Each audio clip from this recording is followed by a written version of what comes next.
Here. Hanser Maynard. Here. Irwin. Here. Marucci. Here. Nasri. Here. O'Neill. Here. Welcome back. Thank you. Parker. Here. Slawinski. Here. That is a quorum, Madam Chair. All right. Okay, next on the agenda is public comment for items on the agenda.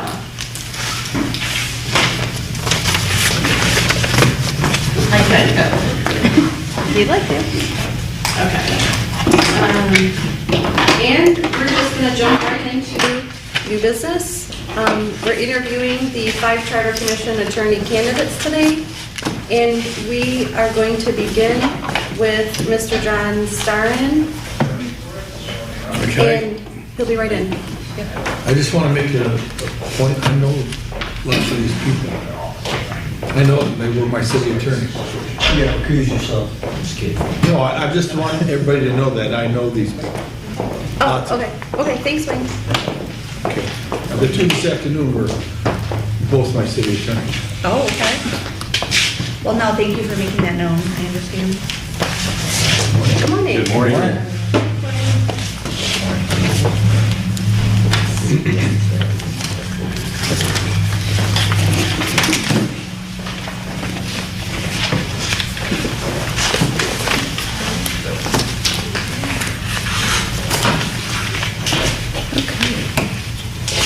So, good morning.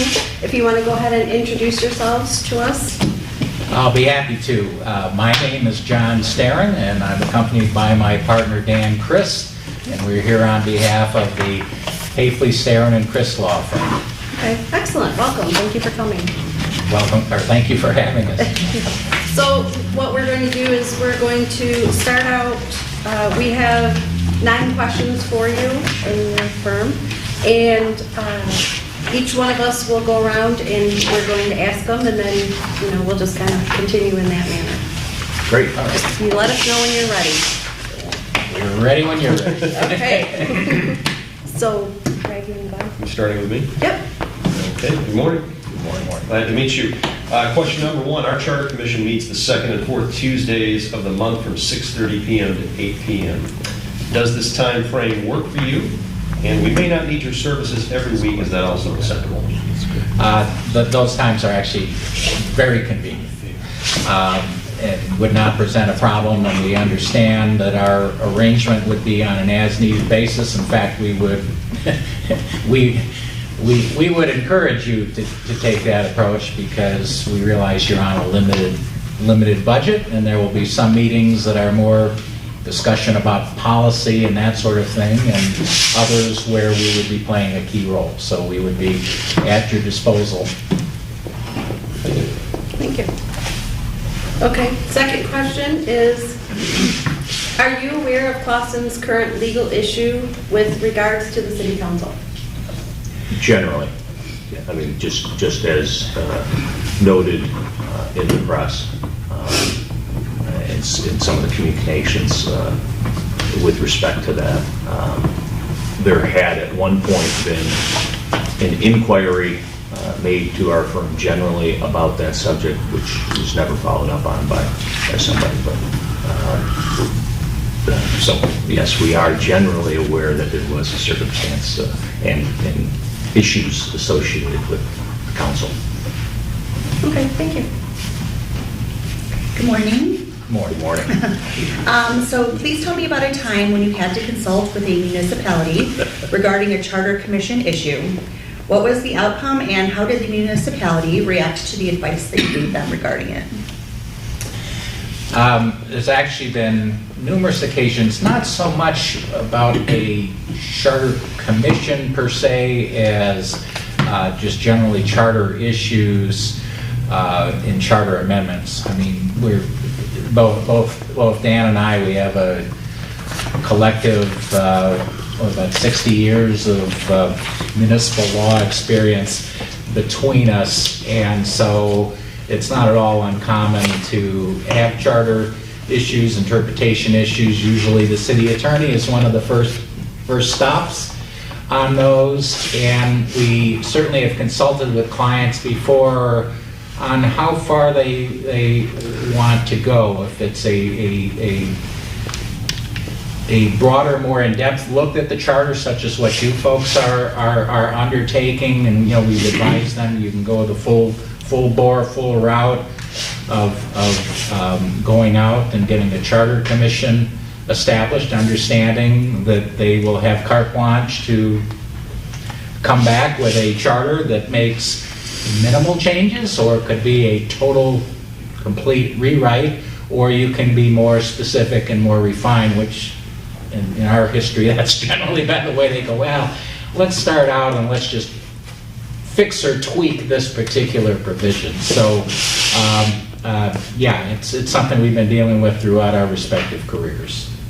Fantastic, thank you so much.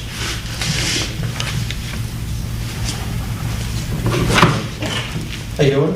Very Thank good. you guys for coming. In your review of the city charter, are there a few, several, or many changes that you'd recommend be incorporated in revised city charter? What do you see as the biggest challenge? There actually are, and I think Dan and I will both comment on that, because we both maybe we're a little demented that way. Right? I said a collective 60 years of municipal experience. We read a lot of charters, and as soon as we were fortunate enough to get invited to submit our proposal on yours, first thing we do is we jump into the charter and let's take a look see. And we do find, and I'll let Dan comment as well, we actually find a number of things. It's not a bad charter, it's not a terrible charter in terms of it's, you know, different than the norm. I mean, you have a number of things, but one thing that's clear, I think your charter generally goes back to 1940, 1940-ish. A lot of, just in a very general, superficial way, just a lot of obsolete provisions, antiquated things.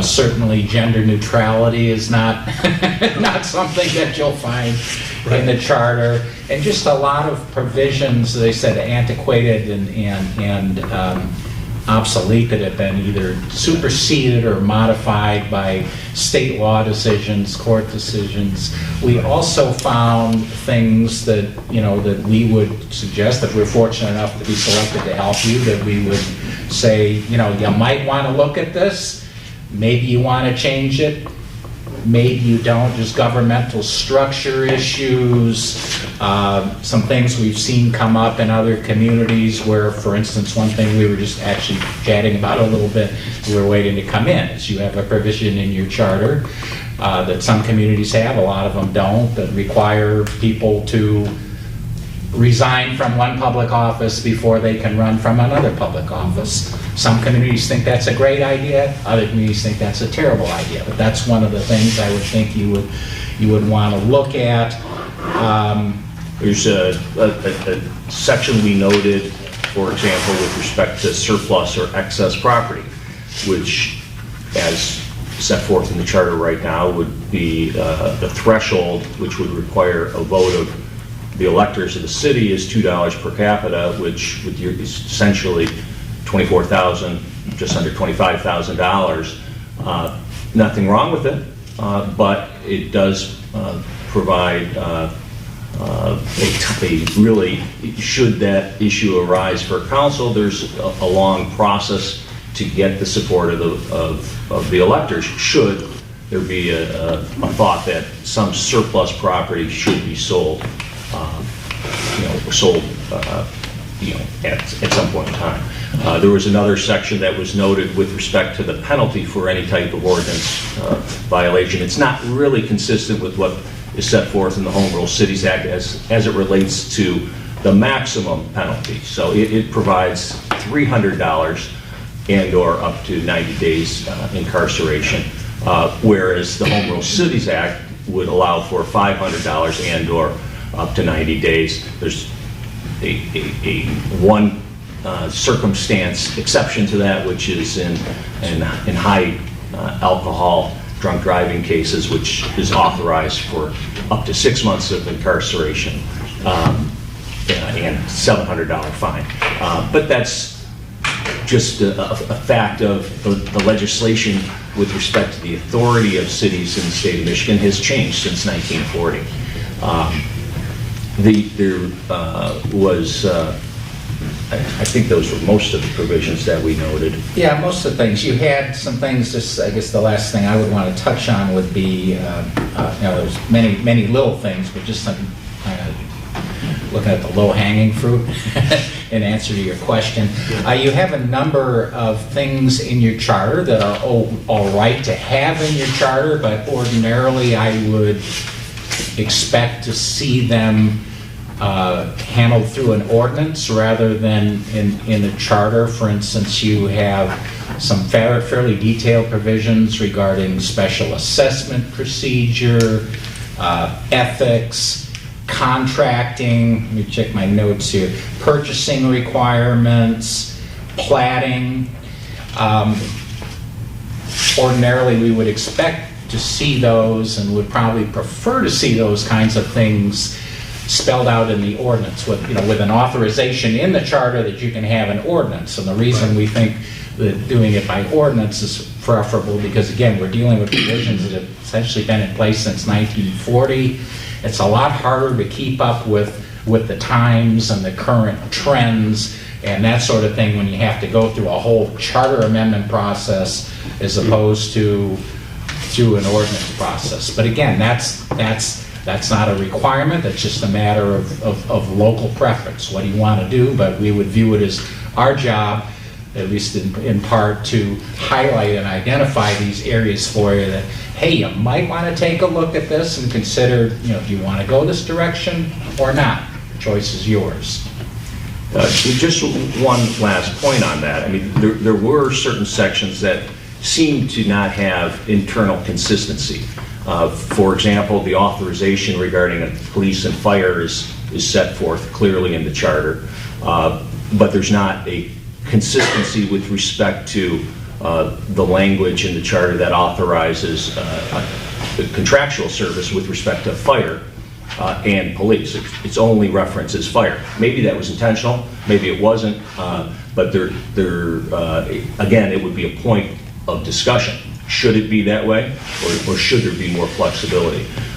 There was also some annotations in the charter, which is great, but for example, the ability of electors to vote in the charter has a requirement of being there's one part that is unconstitutional, but there is also language that requires a 2-year residency, and then there's an annotation that says, well, that case, a similar case in federal court, Eastern District has determined that that type of residency requirement is not constitutional, and that case does exist, but that case is old and it has been superseded by an appellate case in the Sixth Circuit. And so there's a lack of clarity. You have an annotation that is noted, but the annotation is not current. And so the question arises, or could arise, what controls? The language of the charter, the annotation that's referencing that it no longer exists, but it actually, in reality, is authorized. The second part of that is the part that is deemed unconstitutional is the reference to a requirement that a elector own real property, and that is not a requirement that has been upheld. Sorry for the long answer, but hopefully somewhere in there we did answer your question. I think so. A lot of great information. Thank you. Thank you. Yes. All right, question 5. Have you created a preliminary budget and amount of hours that you anticipate the process taking? We have not, but that would be one of the first things we would do, and the reason we have not is we believe it would really be premature for us to throw out any type of number or budget to you at this point, because it would be completely unreliable until such time as we're able to sit down with you like we are now and discuss, where we're going and kind of chart out. I know you've already done that to some extent because you've been in place since last November, but to look at those things, basically develop a timeline or else adopt the timeline you already have, and then as well as have a discussion with you about the types of issues. We probably hit on some of the things that were already on your minds in answer to your last question, and dissect things a little bit as to, okay, here's what we need to do here, here's what we need to do there, here's what we think would be appropriate both in terms of a timetable as well as an estimate. So I'm not trying to dodge your question, I just don't think that we could give you a number this much in the front end that you would be able to rely on at all. Nope, that makes sense, that's fair. We just have to figure out how we're gonna proceed before that. Sure. Thank you. It kind of dovetailed into the next question, then I got some follow-up, Madam Chair, if it's okay. How long do you estimate that this should take to get the revised charter to the governor's office? How long do you think that might take? It sounds like, and I'll let Dan jump in too, but from what Mr. Irwin indicated, I think was your question about what our availability would be. It sounds like you are taking a fairly aggressive approach to this, trying to meet every couple of weeks and so on, which is admirable, as opposed to we're thinking of meeting after summer or something like that. So if you keep on that timetable, and if we were to approach this in bites and pieces, tackling things, I think that it would be a work in progress almost from day one, where we would be trying to put pen to paper and come up with things, and coming up with at least a charter, a skeletal charter rewrite that you would eventually incorporate and move forward with. But it's hard to say. I can't really forecast too much from the governor's office. I usually tell people give that at least 60 days. Sometimes they surprise us and turn things around within a matter of weeks. Sometimes it's longer. Dan and I both have a pretty good relationship with the Assistant Attorney General, Mr. Ellsworth, who I think George is still around. George is 30 years. George reviews the charter amendments. George is like Charter. 200 years old now, I think, at this point. Don't tell him I said it. It just seems like he's been around since the state was established. And he's extremely helpful, and he is someone that, if, again, we're fortunate enough to be selected, we would anticipate having regular contact with, because I think the best way to keep this thing moving efficiently and not just go through, say, 9 or 10 months of laborious effort on your end only to throw something to the state that they're going to reject. I would think as we're taking this on bits and pieces, that it would probably behoove us to have that kind of regular dialogue informally with the Attorney General's office to kind of get a pre-approval sort of as we're going along, to maybe make the end game move quickly. But I'll defer to Dan here, but we can move as fast as you want to. I mean, I think this is something that could be done inside of a year. I think, as you already know, you have up to 3 years, but you probably don't want to take anywhere near that long by choice. Up to 90 meetings. If you were going to be, you're able to be compensated, and it's my understanding you may not be taking any compensation for your roles as commissioners, but 90 meetings is a lot of meetings, and so we would try to work within that time frame and move as fast as you folks want to move, basically, is the answer. Okay, so now I'm going to go off script here. You got 9 personalities here. The mayor's here. She's very interested. The other politicians are interested. Joe and I used to be city manager here. I'm looking at your background. You were city attorney in Berkeley, You worked with Matt Baumgartner, and did you work with Jess Soltis when he was in Ferndale? Did you go that far back? Tail end. Tail end. Okay, and then what about Ken Johnson up in Rochester? You go that far back? Well, we represent Rochester Hills. Oh, is it Rochester Hills? But I did get to know Ken Johnson very well. I don't know, they like to call themselves sister cities, but we kind of. Right. So you worked with Brian? Ken I did work with, but not directly attorney-client. Brian Barnett I've been working Brian's with a for great years. guy. Now, And here's- Brian's predecessor. Yeah, okay, so here's where I'm going with this. You are basically the parliamentarians for your cities when you're head council, is that correct? Yes. Okay, Yes. so when somebody wants to go off the reservation, so to speak, do you reel them back in right now, or what do you do? Well, with respect to parliamentarian, under Robert rules, in our cities, typically the councils defer to our opinion with respect to Robert's rules.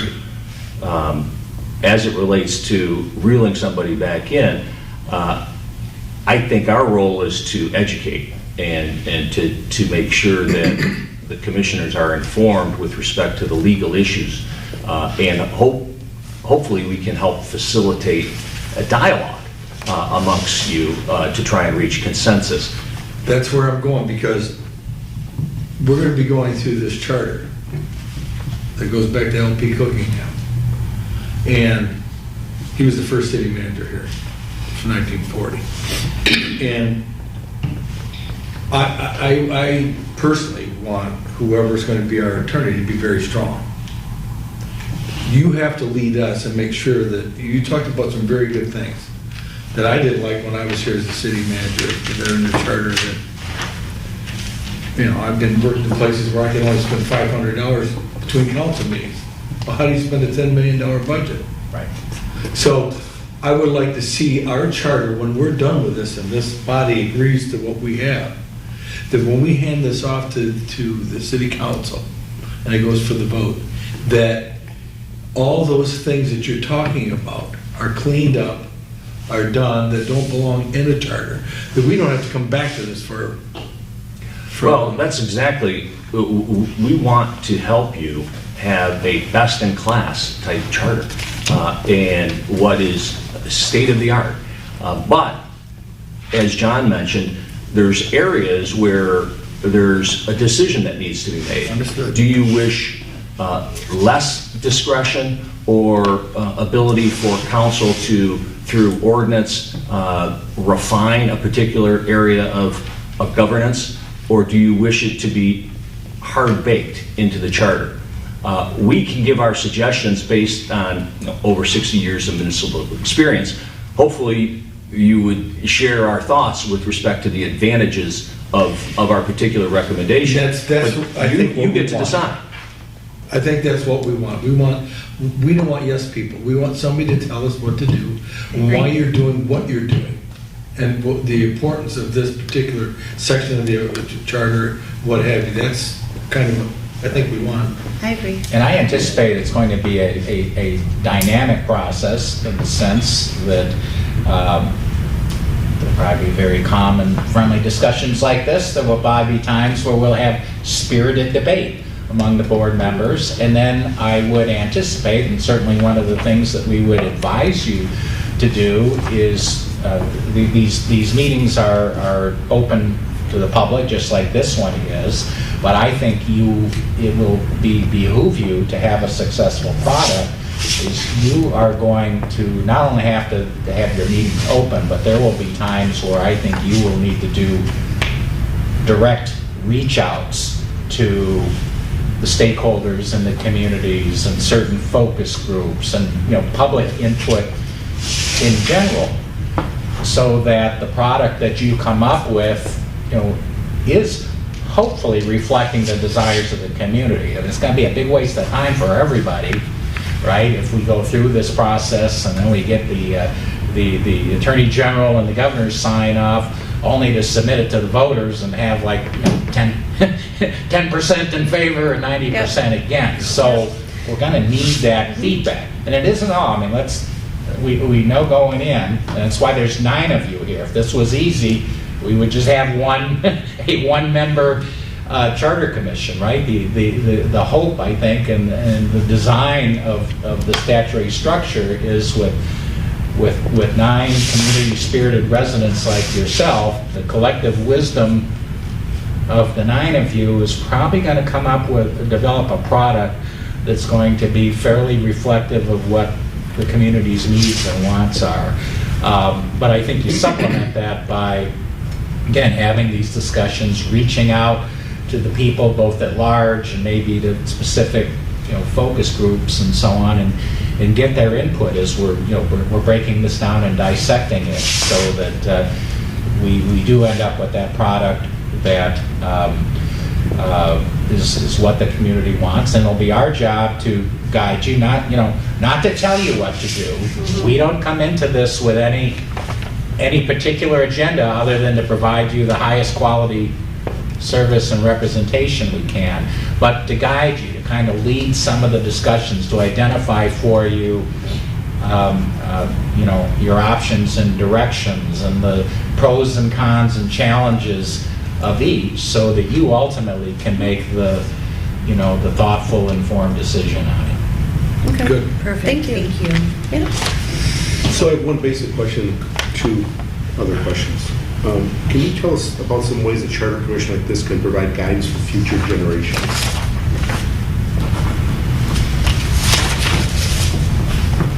Well, clarity in the product. You want your charter to be clean and clear with respect to all of the areas that it's covering. And you want to avoid ambiguity so that the mayor and the council know the constraints upon them as set forth in the document, so that they can do as good a job as possible in leading the community. So I think the focus on having a document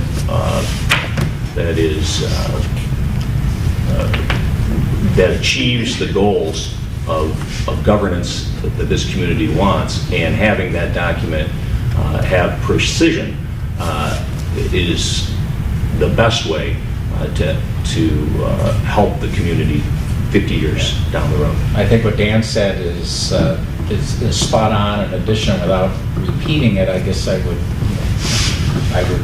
tag some of the things I just mentioned in the answer to the previous question, is that if we do this right, and we're going to do it very thoughtfully, and we seek out and actually get the community input, I think we hopefully our goal should be to end up with a product that the community at large feels that this is their product, not just yours, and that you have that community backing, so that when this does move forward, it isn't going to be, we don't need Las Vegas odd makers to tell us, well, do you think it's going to pass or not, but we'll have a pretty good feeling because we've done our job correctly, that the community is backing this. And I think if you have that community backing, that's probably the best way to arrive at that result, Mr. Marucci, that we'll have a charter, basically a constitution for the city of Clawson that people feel proud of, and that this is going to guide us in the future and help us, prosper, help us, with our community spirit, our spirituality. I mean, all those things that make for a healthy, happy community. So I have 2 follow-up questions. One is, so council, we're going to make a recommendation to the council. Hopefully the council will abide by it. And 2 weeks from now, you're chosen as the attorneys for us, right? Do we get you, or do we get you, or do we get Ms. Chris?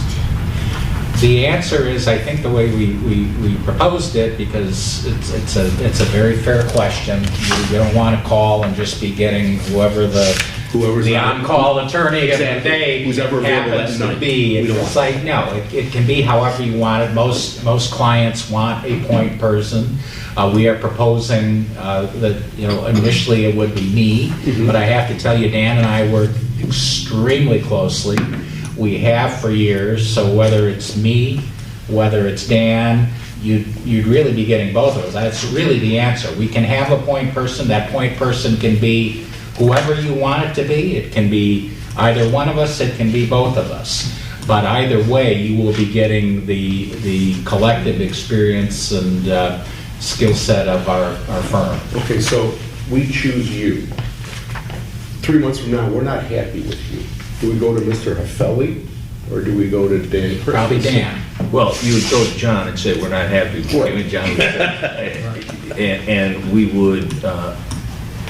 would strive to change that dynamic. And you would see me, and hopefully you would be more pleased with me. But I think you would be happy with John, so. But you know that happens, obviously. Exactly. So, Yes. one last question. If you're in the office and this is in front of you, and you have a question and you ask Mr. Christ, do I get a bill from both of you? No, Okay. you do not. No, we are not. We are not fans of double teaming and. I think this is our one point. Okay. Yeah, and actually, Dan and I both used to be members of a larger firm. And we are founding members of our current firm.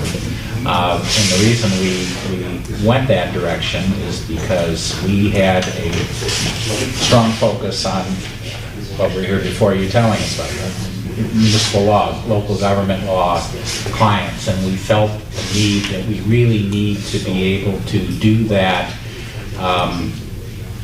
is leanly, is that a word?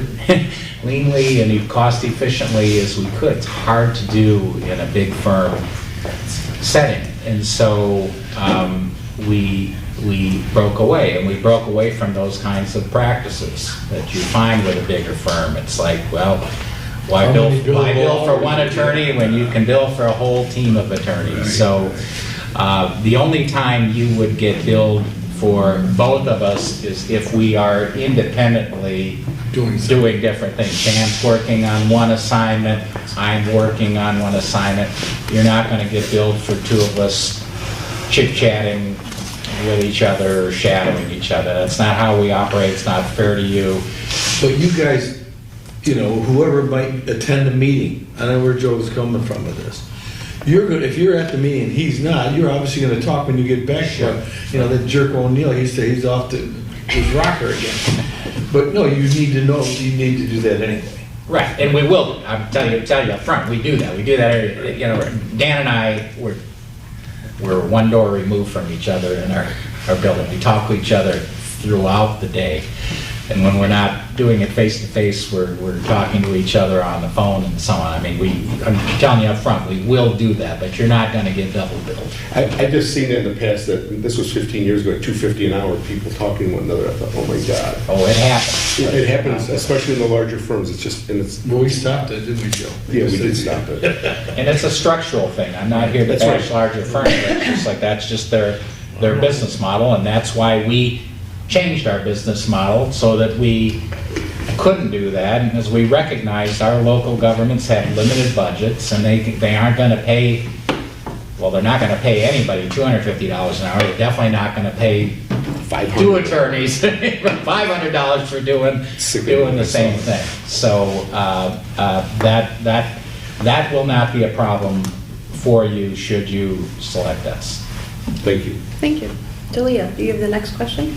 Hi, I'm Talia. It's nice to meet Hi. you guys. My question here is what tools you currently have or have used in the past for tracking charter updates and changes? And have you utilized a live working document? We have, again, collective 60 years experience, and we have the files and the database on our computer to back that up too.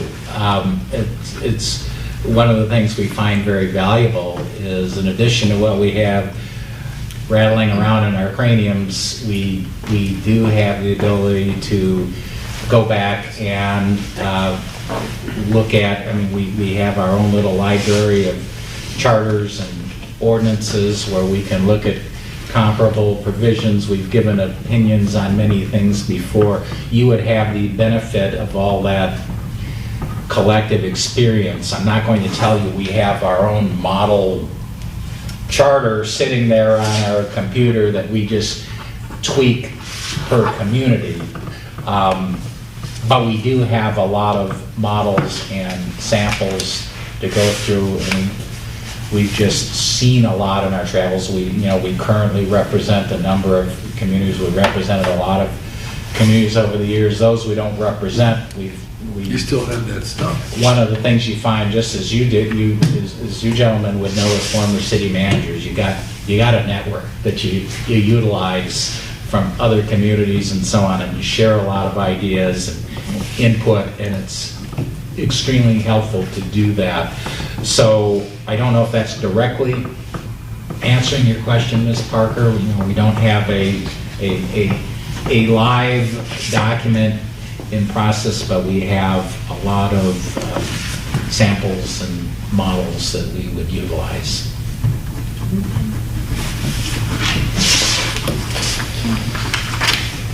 Okay, question number 9. What is your plan to guide us through getting the citizens involved in hearing their voices on the updates that are most important to them? Well, I think John touched on it.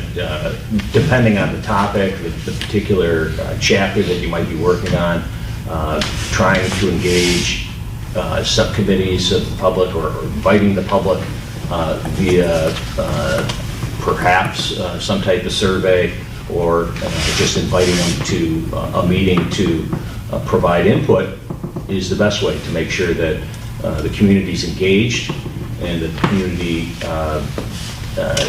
understands particular issues, at least as it relates to where the commission is striving to get. And two things: it helps you be informed as to what the community might wish to see, and it also goes to the issue of ultimately making sure the community supports it once you make the recommendation and it at some point comes up for a vote.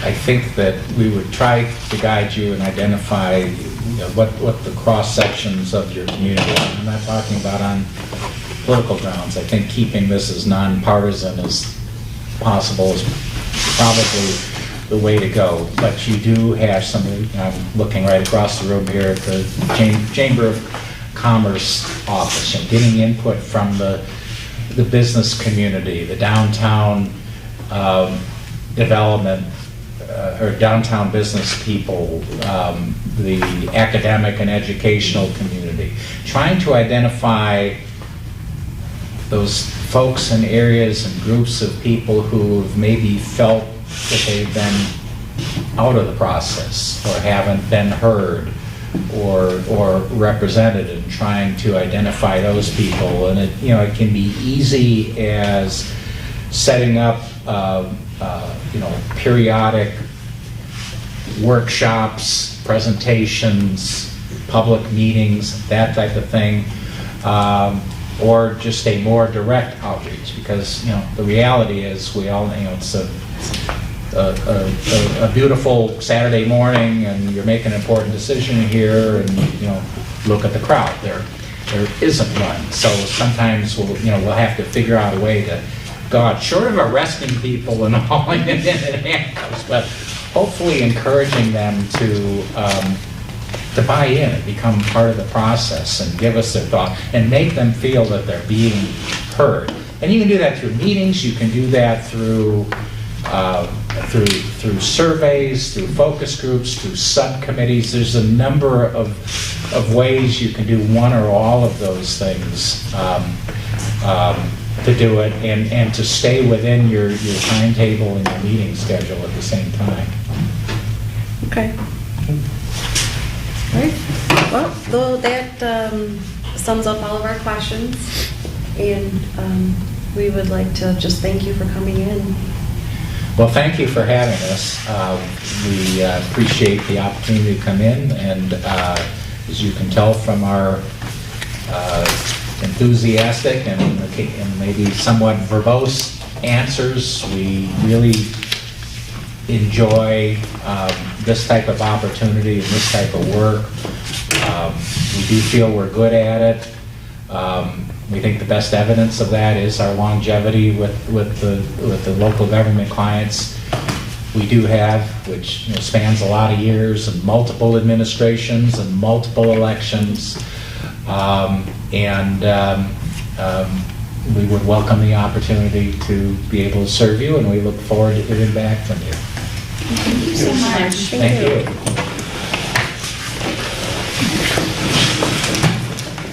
What's your time? On a Saturday morning. Nice to meet you. Yeah, thanks for coming in on Saturday. Thanks for Thank you so much. Nice to meet you. A lot of good information, I appreciate it.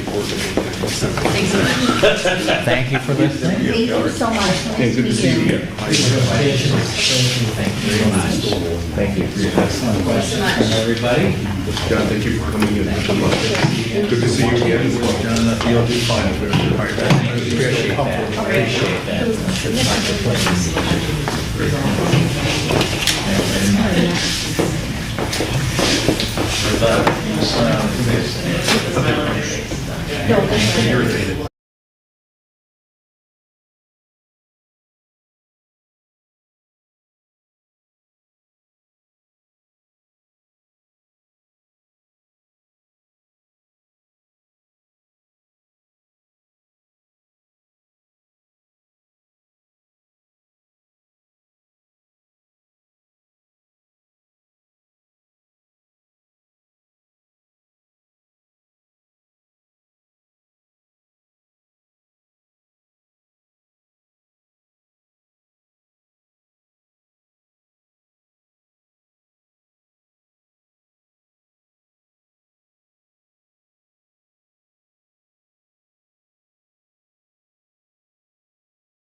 right. Okay, thank you for joining us today. Thank you for having us. So what we're going to do is we have 9 questions that the commissioners are going to ask you, and we'll just go around the table. Great. Okay? Okay. All right. So we'll start with question number 1. Our Charter Commission meets the 2nd and 4th Tuesdays of the month from 6:30 to 8 o'clock, and we'd like to know if that time frame works for you. And we may not need your services every week. Is that also acceptable? Yeah, we knew that, and we checked it, and we can cover that. It's likely that either Nancy or Brittany will be here, but yeah, we can cover those meetings. Okay, thank you. All right, good morning. So, are you aware of the current legal issues that are going on with the Clawson City Council in relation to the charter as well?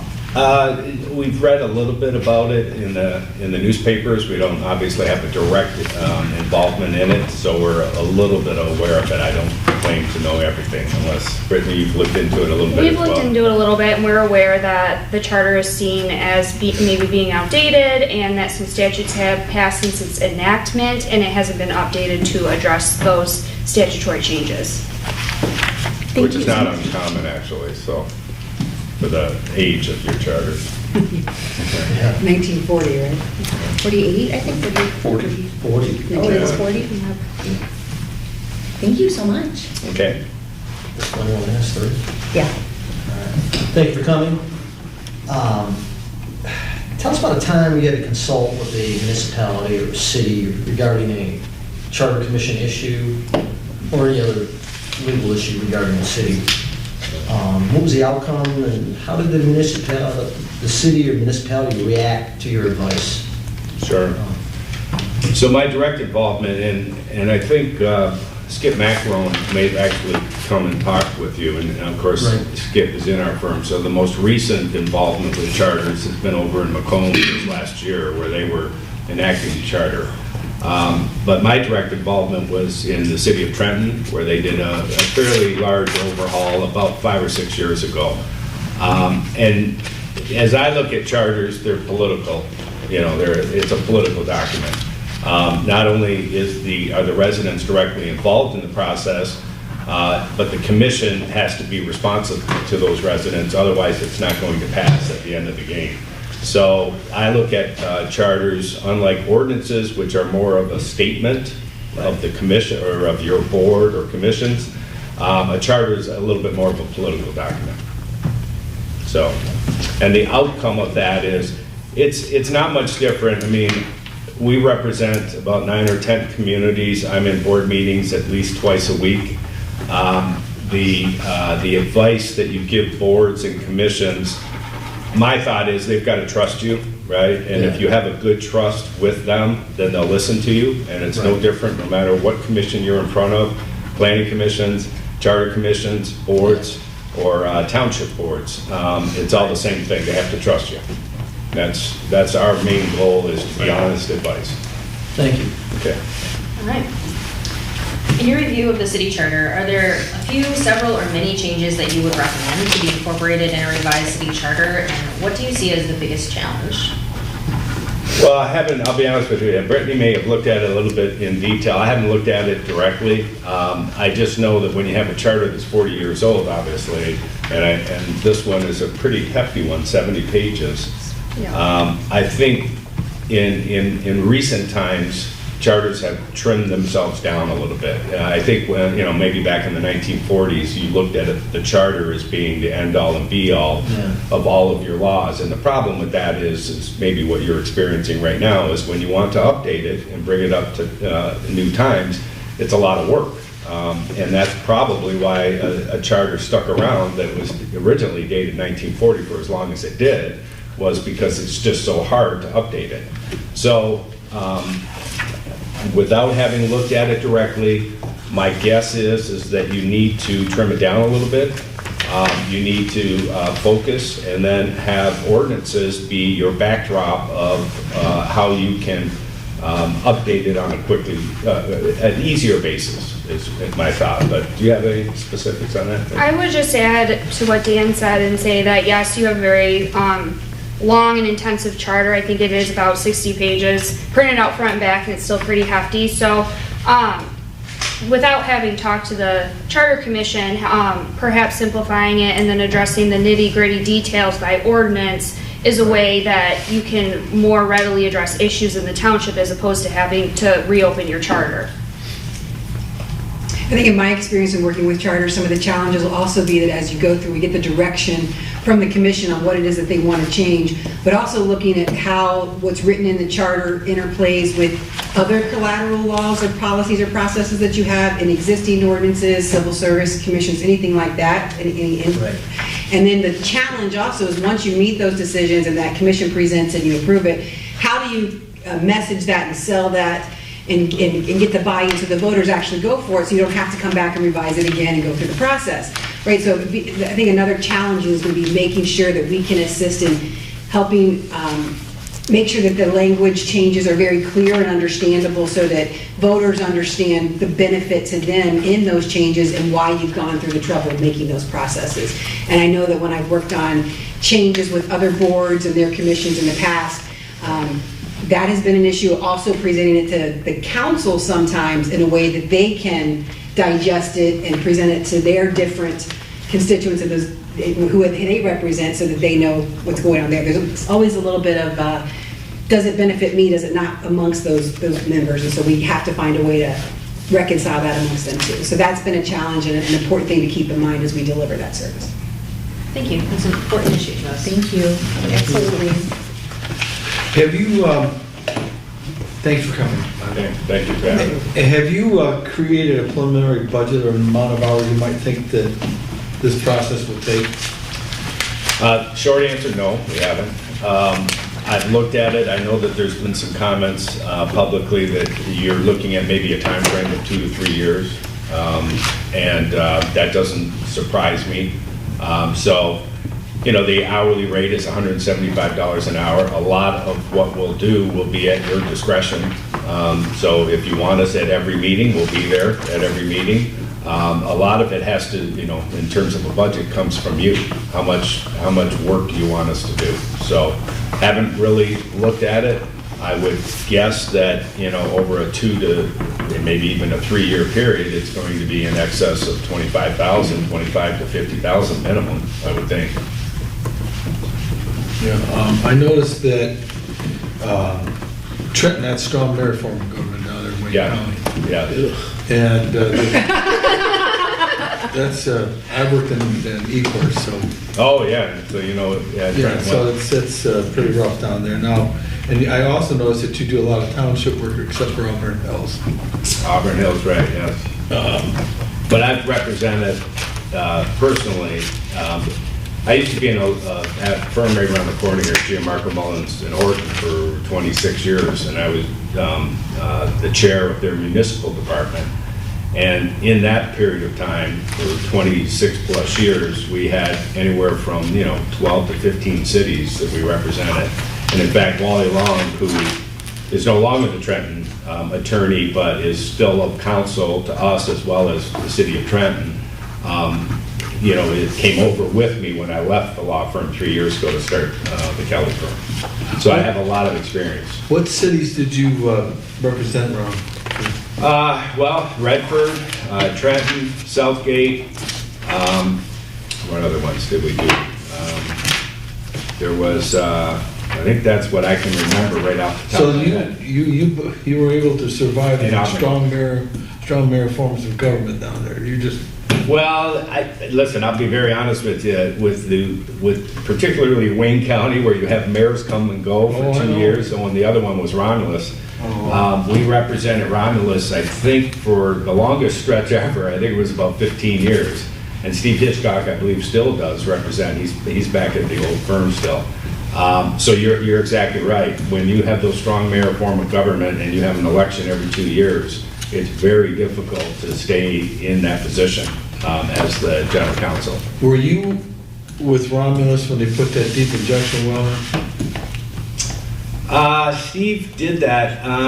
Well, we've been in, Steve still represents, he's been there probably 12 years. And I can't remember the mayor's name. The female mayor that was. Yes, yeah, right. And then.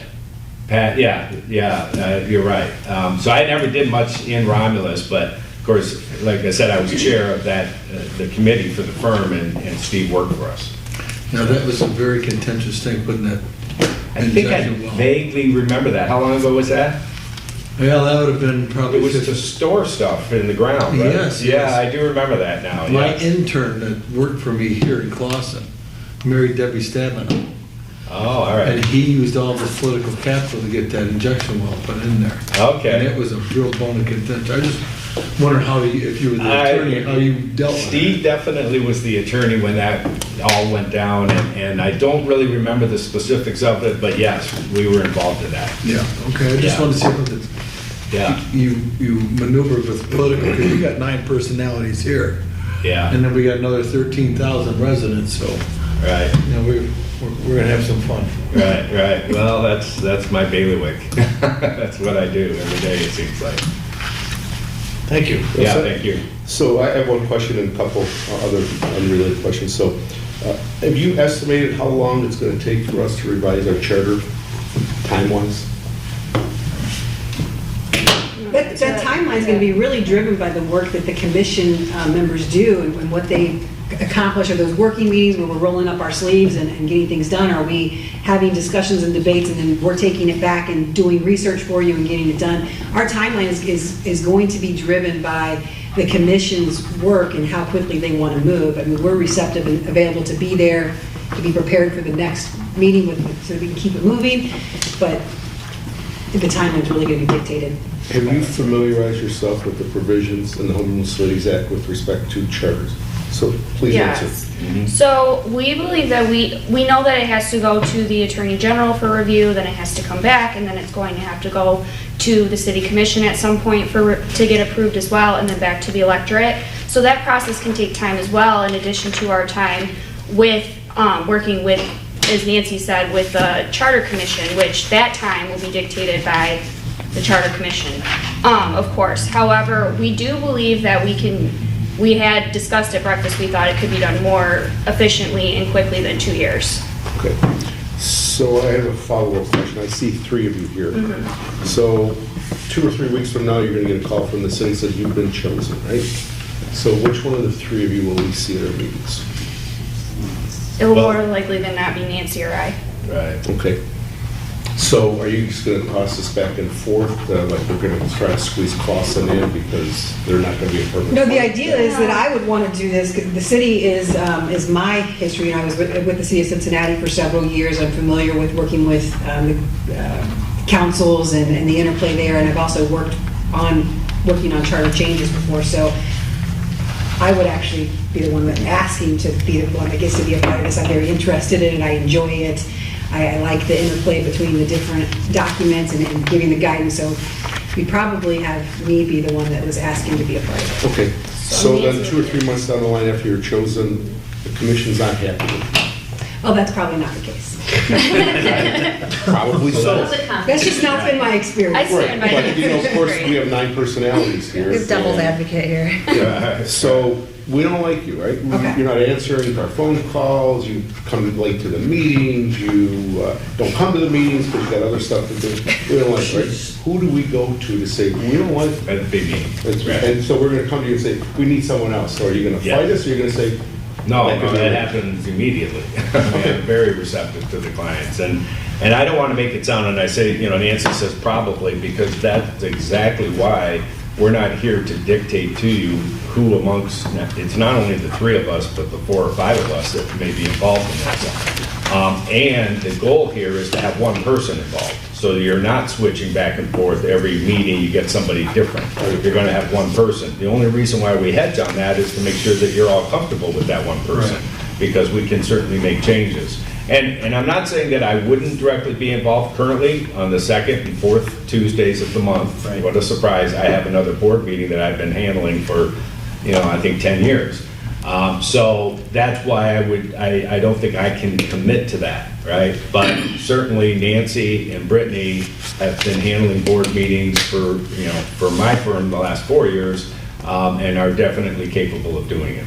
So one last question. So when you've been selected as our person, right? Yes. So then you go back to the office and you speak to Ms. Ellis about some points, right? On your monthly invoice, do I see $175 from each of you, or do I just see $175? Internal consultations like that, or general, we don't bill for those types. You would be billed for the time that I'm present and the time that I'm working for you, researching, preparing documents, things like that, not for consulting with. Thank you for your answers. Yeah, we definitely do not do that. Anytime we're meeting with another attorney, you're not being billed. Thank you. So, Hello, hi, how are you? I'm good. My name is Talia. My question that I have here is tell us about some ways a charter commission like this can provide guidance for future generations. You want me? Can you say that one more time? Tell us about some ways a charter commission like this can provide guidance for future generations. Well, it's going to set the standard for any changes of how work is done, depending on how nitty-gritty we get, it can set standards for how you employ people, names of specific positions that you have to have, how you terminate, all of those things. So it'd be really important to elicit the participation of the commission so that they can bring in the ideas that they're representing from the community, so that they can keep that in mind as they're planning things that are going to be able to be sustained over time for the upcoming generations. So I think that if I was trying to influence how it would interact with future generations, it would be to really encourage the commission members to really be vocal and involved and highly engaged and participative. Because if they're not bringing something to the table of what they were elected to do, then we're not going to be able to project for the future, right? You don't want just my thoughts. Mm-hmm. So I need to be able to make sure that I am absolutely pulling as much as I can out of that group that's been assembled and getting it down on paper, presented for evaluation so that you can move forward. Okay. I appreciate that answer. Morning. Good morning. What tools do you currently have or have you used in the past for tracking charter updates and changes? Have you utilized a live working document? Yeah. When I've done it, the live working documents that I've used have generally been either in their applications, usually like there's been something that we use. We share project that was live. I've used SharePoint that's been a live document to work with, and then also Pages and Smartsheets, which are accessible to everyone, that actually mapped out the project at the domino, put the whole Gantt chart together of you got to do this and it's going to move to the next step and all that. So I've used those types of interactive, up to the moment tracking devices. We would probably want to put something together that would accomplish what the commission was looking to do with tracking what was there, what was done, what was evaluated, what were the check boxes that we marked to make sure that that was appropriate, and you'd be able to go back and look. So let's say that you get to the point, I think that would be important because, as you all know, as part of that process is once you decide we like this revision, we put it in front of the constituents after it's been signed off on. If they say no, you get a couple more runs at it if you need to. So a tracking device like that would be really important if you had to go back and see what did we already cover, what did we not, how deep did we not go, that type of thing. So I do have experience in a few different, and that's how I would use it. What is your plan to guide us through getting the citizens involved and hearing their voices on the updates most important to them? Right. Well, obviously you're going to have open meetings and public meetings, and you're going to seek that kind of an input. I think the lawyers can play a role in that. I've actually been an elected official for 22 years, so I've sat on boards. And I know that Brittany's starting to sit on boards as well. So, and of course, I think you all met Skip Macarone, who is a former township supervisor as well. So, one of the unique aspects of our firm is having people that have sat on boards, been in that position of having to deal with the public. It's something personally I'm very comfortable with. I don't want to say that the attorney would dominate those public meetings because it's really about the commission and getting the input from the residents. But I can tell you that my boards rely upon me a lot to interact with the residents and do it in a kind of a fair way so that you're really seeking that input. So we're very comfortable with that. I think to piggyback on what Dan's saying is we're there to, the commission drives those decisions, but if you see the attorney taking a role to be more of a facilitator of engagement, that type of thing, we do have a broad bench of experience in delivering that. I personally was a training and development director for Wayne County for years, and as well as at the Detroit Medical Center. So we're really well versed in doing training, development, SWOT analysis, any type of facilitation that you need to try to draw out participants and get them. We need to take that role. We certainly have experience in making sure that we know how to do that. Oh, that's good to know. Okay. Great, well, those are all the questions that we had for you. That's All good. right. Yeah. So we appreciate that you're coming, that you came in. All right. Thank you for having Thank you us. for having us. Absolutely, thank you so much. Yeah, thank you.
Okay,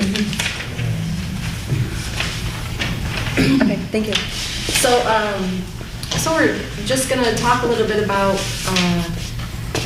how the first couple of groups went and maybe making a few changes on how we're gonna take care of the next groups. Now, the first couple of groups, there were some questions that were omitted, didn't get turned in. I'm sorry, not didn't get turned in. They were turned in, but they were missed. So we're going to ask them in the next groups to come, but to be fair, we can email it to the groups that left, and we can send it to them, and for fairness, That's a great idea. we can have them answer them, and they can send them back written form. If the questions that were omitted are not that important, when I say important, like the main things that we had face-to-face with the folks, and we know what their bid documents are. I will tell you that the reason the first group went as long as it is because I think that they were better than the second one, and you're going to get more questions. And I ask more questions because I see that they had their municipal clients, and I know their municipal clients, and I wanted to get some feedback from them right off the cuff to see how they would answer the question. I was trying to put them on the spot, basically. Right, and that's great, but see, everybody sent their questions in or gave their questions, and not all the questions were in our questions. I understand. So we want to give the other commissioners their opportunity to ask their questions. So, I agree, and I think And I the agree. answers may or may not sway your opinion, but in case they do, it's important to stay consistent. So, my comments on the first, well, I'll comment on the group that came second. What jumped out to me was the guy answering the questions didn't do any homework. It was very clear. He didn't read, and when he said I didn't read the charter, my mind almost shut down. It's like, oh my God, he showed up to a job interview without doing any background work. He'd been much better off having Ms. Olin speak, because I thought she really brought it up. He probably delegated that to her. Yeah. I'm guessing she probably read it. Right, but Maybe. the problem is, he was doing the talking. Yeah. That was kind of. So he was just making these general comments, and I thought, that's why I'm like, are you, and you brought something, you're right, he's the project manager. It's like, you shouldn't be the project manager, you only read You the should just charter. introduce them. Boom! And just, I'm with the firm, Yeah. but he had to, like, my name's on the firm, therefore I'm gonna be answering these questions. It's like going to a job interview and having no idea what the company does or, what. Looking at the position job it is, description, absolutely. So that was a real negative to me. With respect to the first group, you saw how engaged they were, they had done their homework, and it really is because even though Kelly's been around municipal firms, a long time, it didn't really show. The first two people, it really showed. It's like, we're engaged with our clients. Those are my comments. But yeah, the so second one, those are really good things to look for. Yeah. As we're interviewing, and for those of you who haven't, like, thank you. I haven't done a lot of group interviewing, so I really wasn't sure how this was gonna go and This is what I would fine. pick up, and the only sad part, it's almost wish we could do this, because we'll all be experts at the end of the day, not at the beginning of the day. You'll figure these out within the first 5 minutes, like, these aren't the people. They're just clearly, or like, Yeah. these guys are Or they really aren't, good. yeah. So, that's all. And it is hard to do what they're doing. I'm sorry, hold on, go ahead. Sorry, I didn't realize it was. Commissioner Talia. I was kind of disagreeing with, I just think that, for the second group, if we're doing the option of like sending our additional questions, then maybe I'd be willing to like withhold my opinion, on them. But, as it stands right now, like, they just did not stand out to me a whole lot at all. I wish they would have just let Nancy speak a little bit more, just because the understanding I got was that she would have probably been the person that would have been primarily been working with. It does help that their RFP was pretty straightforward, and I do believe for the times that she did talk and was able to give us something, like, it was productive and very instructive in what it is. But like you said, like, it just was like bad form instead of from Daniel's point of view. It just was not good. It was just not like in their best presentation of self. So remember, as we go through these, we should also be rating them so that when we're all done, we can come together and we can talk about.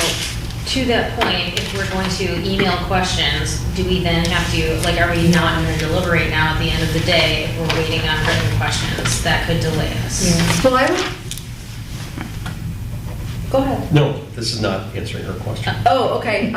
Respond. Yeah, so to the her. response to that is, well, it depends. If we all collaboratively decide that the two that went first weren't part of the top rating, Okay. then, I don't know that I know what answer for that, so we'll have to decide that I together. don't know what questions you could ask that could sway me right now. If we were to stop right here, obviously the first group.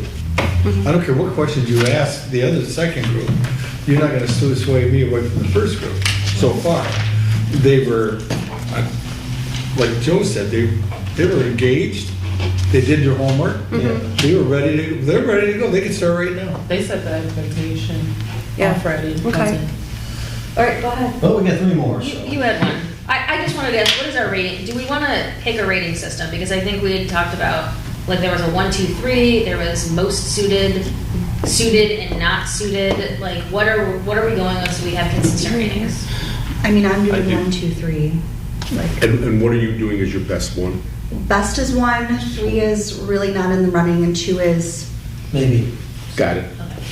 I'm fine with that, if that's what we want to Yeah, do. 6 to 1 and a half dozen the other. I think that's good.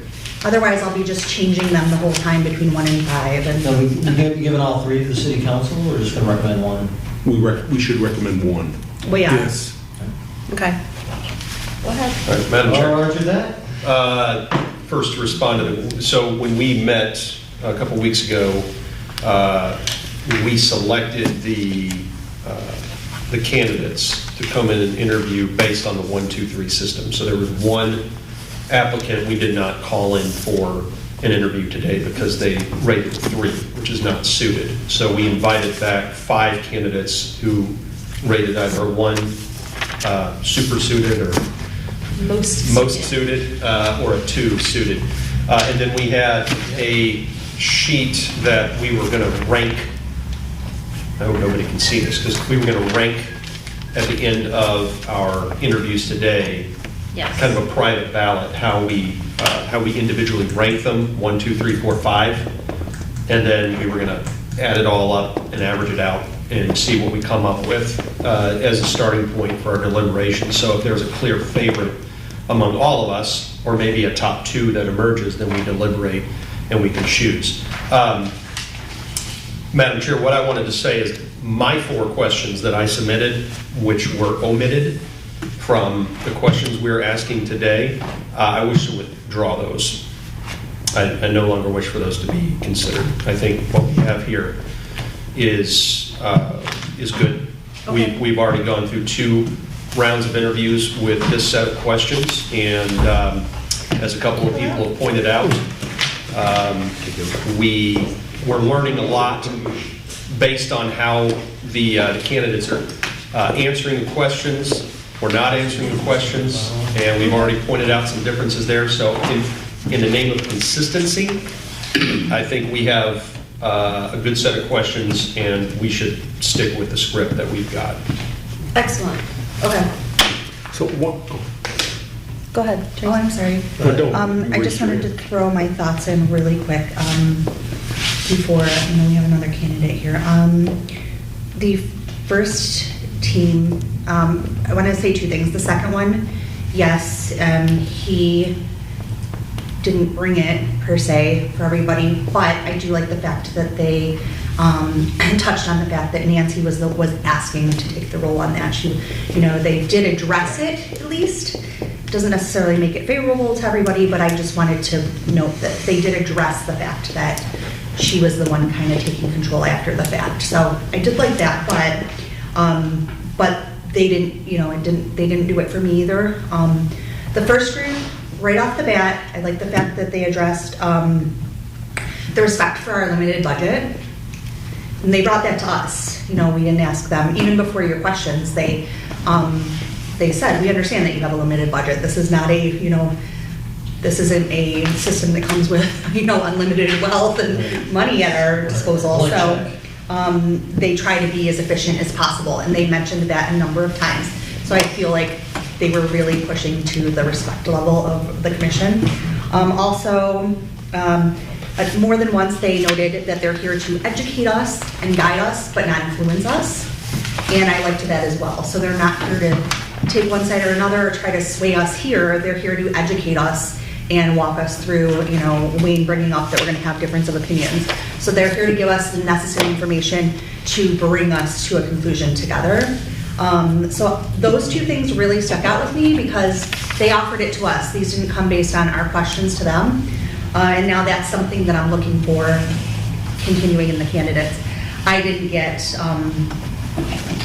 the same feel about like the respect for our budget and time from the second group. So that was my take on that. I'm definitely like you. If we stop right here, I would be for the first group. I also think that they took more time to show us that they did do more of their homework, that they were more interested in working with us on it.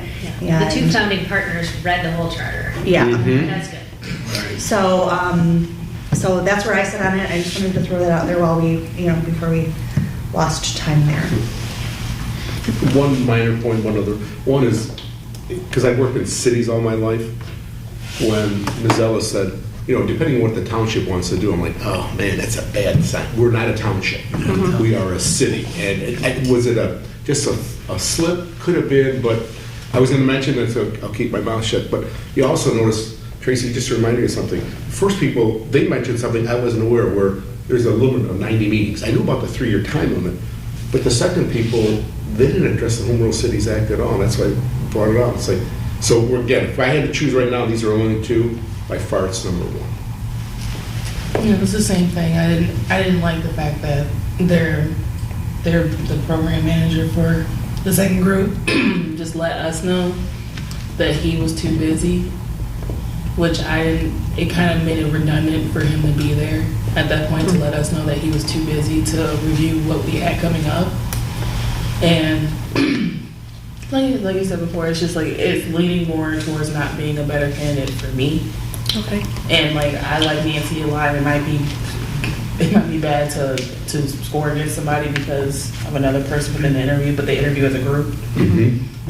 So it's like it's not just if I can go with just Nancy, it'd be fine. But Kelly's name is on the brand. Okay. So, Madam Chair, two things. One, I feel like I learned something about our charter this morning listening to the first group. So one of the things I'm going to be listening for is, are they teaching me something I didn't know during this process? Second, we already noted the difference in the length of time, which sometimes you want to get to the point. But what I'm looking at is, do these people nerd out on charters? Because I want somebody who's going to nerd out with us on charters. So the first group that came in took the full time because they were nerding out and they were teaching us stuff that... Well, they're familiar with it. Yeah, that we may not have known. So we want Leslie Knopes in here. We want people. Right. Yeah, when they talk about the charter was constructed, they tried to do the ordinance through the charter. When you don't do that, you leave that to the city council to do the ordinance. And I think that, me personally, I think when we're done with this charter, that there's not a lot of discretion with the city council. The charter says what it says, and then the council can make the ordinances that they want. So when I say that there's not a lot of discretion with them, the charter says what it says, and if you five want to create ordinances that are not illegal, go ahead. Right. That's our job, is to make this charter as simple as possible. So, Madam Chair, I'm kind of getting the impression that unanimously we can kind of remove Kelly. I mean, narrow it down for us. Probably Is that not. a decision that we can make right now? I mean, I don't think that we need to. We only have 5 interviews. I mean, I think yes. I don't know if we formally need to do that. It still could be number 2. Okay, I just don't feel that we're going to make the decision all of a sudden to bring them forward. Probably not. But it does narrow it down for us for further discussion. I agree with you. I think we so far so good. I mean, I hope that the next 3 are as good as one. I hope they're better. Yeah. I mean, Yeah. you know, I think- Yeah, and I think we took this time to kind of Yeah, talk let's see- about it so and that it'll we save know us at time the end of later. the day, we'll talk about the rest of them and we'll just be here less Well, we got because we're lunch able to coming take up this and- time, yeah. we'll see what happens in this next group, And right? narrowing along the Oh, for way sure. gives us like, comparing 2 instead of comparing 5. Right, but we're So still now- gonna do the rating process like Brad talked about where we rank them. So yes, we probably all understand that right now they're in the 5 slot, but it's still important Right. to No, rank right, them all. I think. right. I Okay, agree. so Tracy, what you you ready to said, bring them I in? absolutely agree. I'll go get Mr. I just want to Barzano. take out number 1s. Joe, You guys are ready? Yes, we all sir. ready? Yep, okay. So we're starting with Tracy. Commissioner Nessler. Starting with you this time. Commissioner So, Nash. you wanna do this?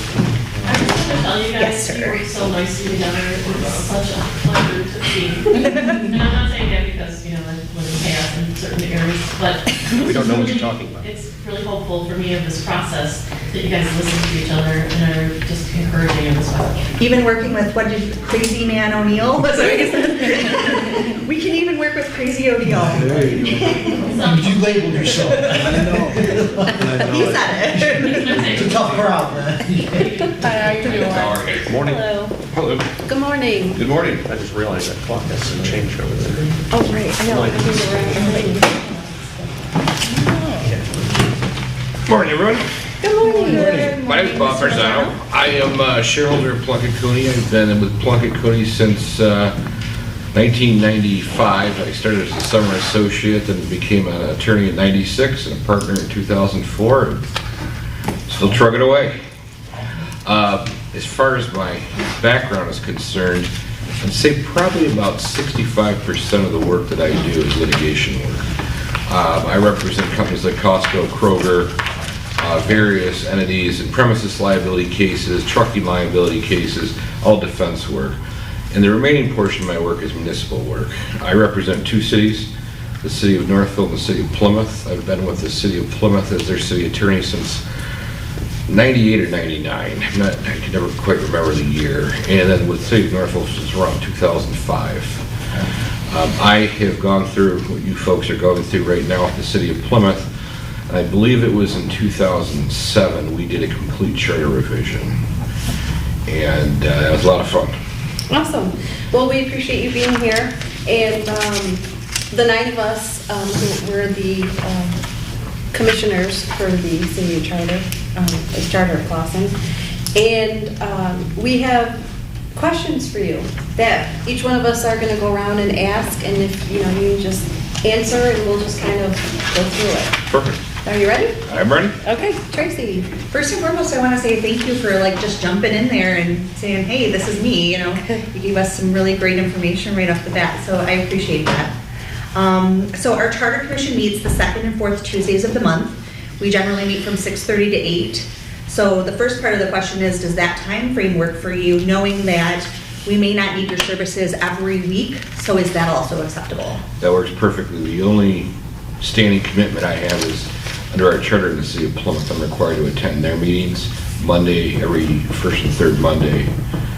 Which doesn't... For eternity, I guess. is the way to look at it. So that's the only standing commitment I have. So when I saw that you guys were doing Tuesdays and Thursdays, it was, or Tuesdays, it was like, thank God. So knowing that some may be on an as-needed basis, we might say we don't need you for the next 2 weeks, that's acceptable for you? Perfect. Okay, thank you. Okay, Mr. Dan? How you doing, sir? Thanks for coming.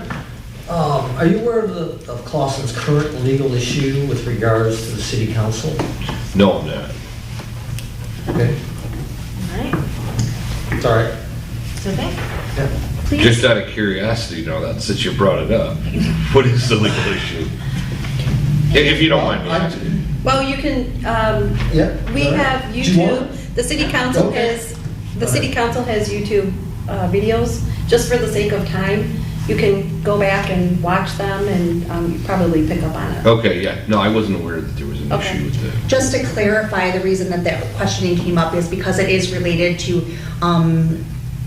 information that is found in our charter and questioning the legalities of it and the get the ethical concerns with it. So it's something that kind of comes in play with what we're doing. So Sure, I can imagine. yeah, it's definitely something that you can find to read more information into, but it was asked because it is part of the charter. We don't have anything, it's not anything absolutely crazy where we're gonna have a true crime podcast or anything like that, so.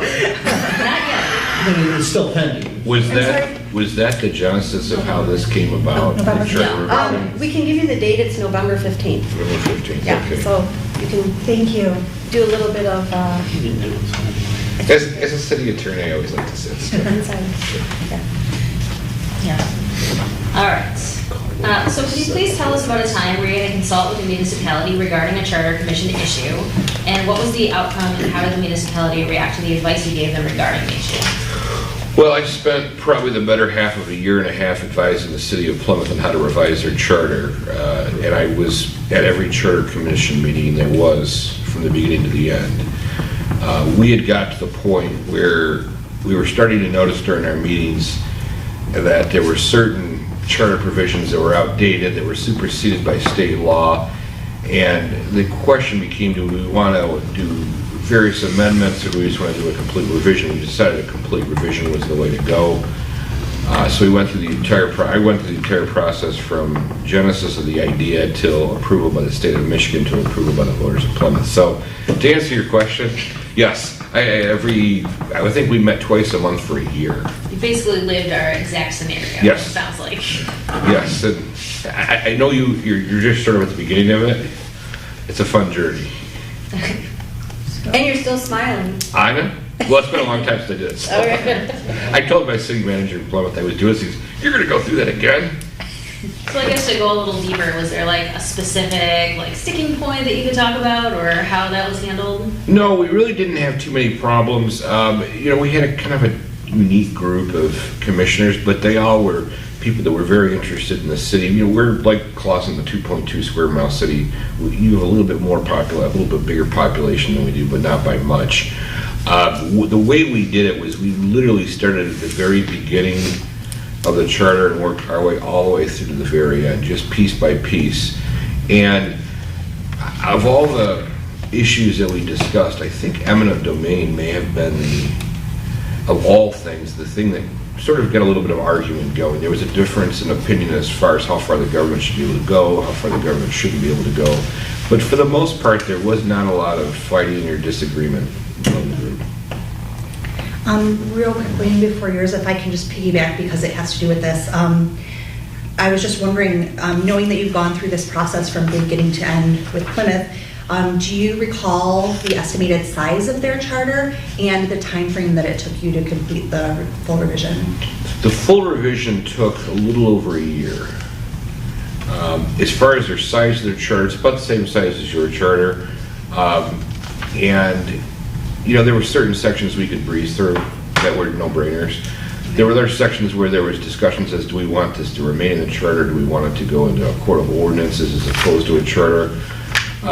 Ordinances are obviously much easier to amend and change or get rid of as opposed to a charter provision. So once we finished that process, the state took a little while to approve it. So we had to go to the Attorney General's office to have the governor approve it. We had a couple changes that had to be made, but not much. So it really was once we were done, it was a pretty simple process from there. Thank you. But we also met twice a month. So that really, and we had a few special meetings in here and there. But our meetings would typically go from, I think, 7 o'clock till about 9, 10 o'clock at night each meeting. Oh, goodness. We can all wear our pajamas. Towards the end, you'd be amazed what people would approve. Well, thank you for that information. You're welcome. I'm sorry, Wayne. No, you're great. No, that's the way it should go. So to take it one step further, so I can't think of the guy's name in Plymouth. He was the rec director. He's the city manager now. Paul Sincock. Yeah, Paul Sincock, yeah. I think I interviewed for the city manager and he gave it to him. And then you deal with Pat Sullivan in Northville. All the time. Yeah, Pat. You go fishing with him? No, I don't fish with Pat. I'm not a fisherman, but I know he likes to do that. Oh, I know, he's very good at it. In your review of our city charter, Are there a few, several, or many changes that you recommend be incorporated in a revised charter, and what do you see as the biggest challenge? Well, I took a look at your charter. Obviously, it was done in 1940, so a lot of things have changed since then. Obviously, there's a lot of gender terms that have to be changed. But I didn't, when I went through there, one of the questions that I was going to have for this group is, what was the genesis of this? I mean, obviously, there's certain things that have to come in, have to come out, but it seemed to follow the flow of most charters. There was a few things in there that I thought, and I can't give you specifics, but I remember going through it thinking, this might be better as an ordinance than a charter provision, just because it's going to change with time. I noticed, unless I read it correctly, that one of the things I see in most charters, as a city attorney, I always pay attention to this, is a provision for the city attorney, how the city attorney, who he or she reports to, how they're removed. And it doesn't sound like a big deal until it becomes a big deal. Oh, I know, yeah. And then you got a big problem. And I've been through problems like that before where we've had to come in and help people where there's no charter provision to it. And then I like to see each officer to the point where you can define the charter. I mean, you have to have the treasurer, you have to have the board of review, you have to have the city clerk. But if you have other folk, and obviously the city manager, but if you can have other things in there, it just makes it easier, because I can tell you in the 20-some years they've been doing this, there's rarely a month goes by where we don't refer to the charter in both cities for some issue that comes up. And a lot of times you see squabbles between city managers and mayors, especially in new commissions or new councils, and that becomes a big deal too. So my recommendation is put it in English. As a litigator, I was able to bring, and I still think I'm able to bring to the table how to word things such that when this is litigated, there is no question as to what it says, because that's the heart of most lawsuits, is some word that nobody can quite understand what it means, or it means one thing to Joe, one thing to Talia, and then you got a problem. So my biggest, reading from 1940 language to 2022 language, I think a lot of that has to be changed and just put in simple English.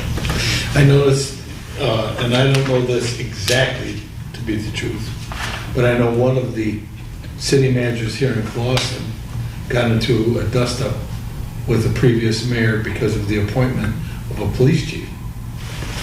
I think that's what it was. And the city manager appoints the police chief. This mayor wanted their own thing. Of course, he appointed a police chief, and he's no longer city manager. Joe and I were both city managers here. So, very good. That's how that starts. Yeah, okay, you're right, you can appoint who you are, but I could remove you. I know. And when you're trying to figure out what's the best for the city too, that's a good area to talk about, is how you remove people. Who makes that decision? Is it a person's decision? Is it a group's decision? The entire city council? One of the things too that we're starting to see, at least I've seen in Plymouth so far, is what do we do with the way the world's changed now with COVID as far as meetings? Of course, we're required to follow the Open Meetings Act, but what happens when you have a person with a disability and that person claims they can't attend a meeting because of that disability? What procedures do we have in place to deal with somebody? For instance, it's going to have to be your ADA director, which nobody really has. They have it for the employees, but not for council members or board members. God forbid something happened to one of you, where you all of a sudden you say, I can't be at these meetings in public, or I have to have special accommodations. Well, who makes that decision? It's stuff we never thought about. Didn't the Attorney General just rule on that? She did. The way that works right now is the Attorney General, it's an opinion to us. Now, if you're a state agency, until it's challenged, you have no choice. Without getting to my agreement or disagreement with that, I agree with her that the Open Meetings Act doesn't exist in a void without the ADA and the Michigan ADA as well. A decision just came down a couple days ago out of the Western District. There was a Judge Halliburton who was in Oakland County Circuit Court, who's now the Western District, the United States District Court for the Western District. And she faced a situation where there was a state health board, and there was a member who had cerebral palsy, and he said, I can't attend your meetings because I can't wear a mask or you won't be able to understand me. And your meetings require me to wear a mask, so I can't be physically, I want to do it by Zoom. And they had said no. Well, there was a big discussion in the decision, mostly about the ADA, but there was just a couple sentences she put in there that said, the judge saying, and by the way, since the military can attend by Zoom, what difference does it make if somebody else does? What harm's created? Well, that's going to be an issue, and it's just an injunction, but that's where I think this is heading.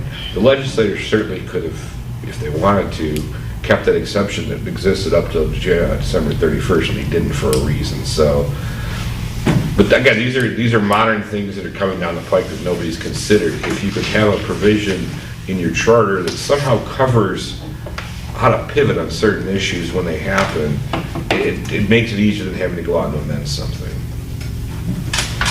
Good, thank you.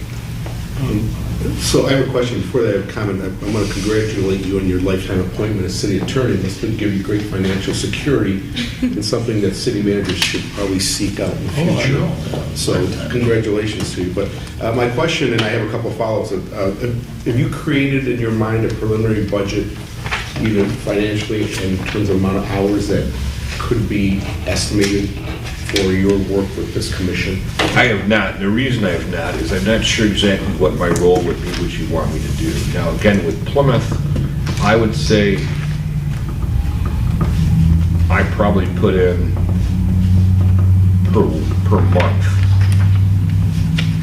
maybe 10 to 15 hours of work a week or a month. And again, it just depends on the role you want me to fulfill, how you want me to, I mean, I was at every meeting. There were certain meetings where I really didn't need to be there. There were certain situations where we knew what the agenda coming up was, and this required a little bit more heavy research than other sections do.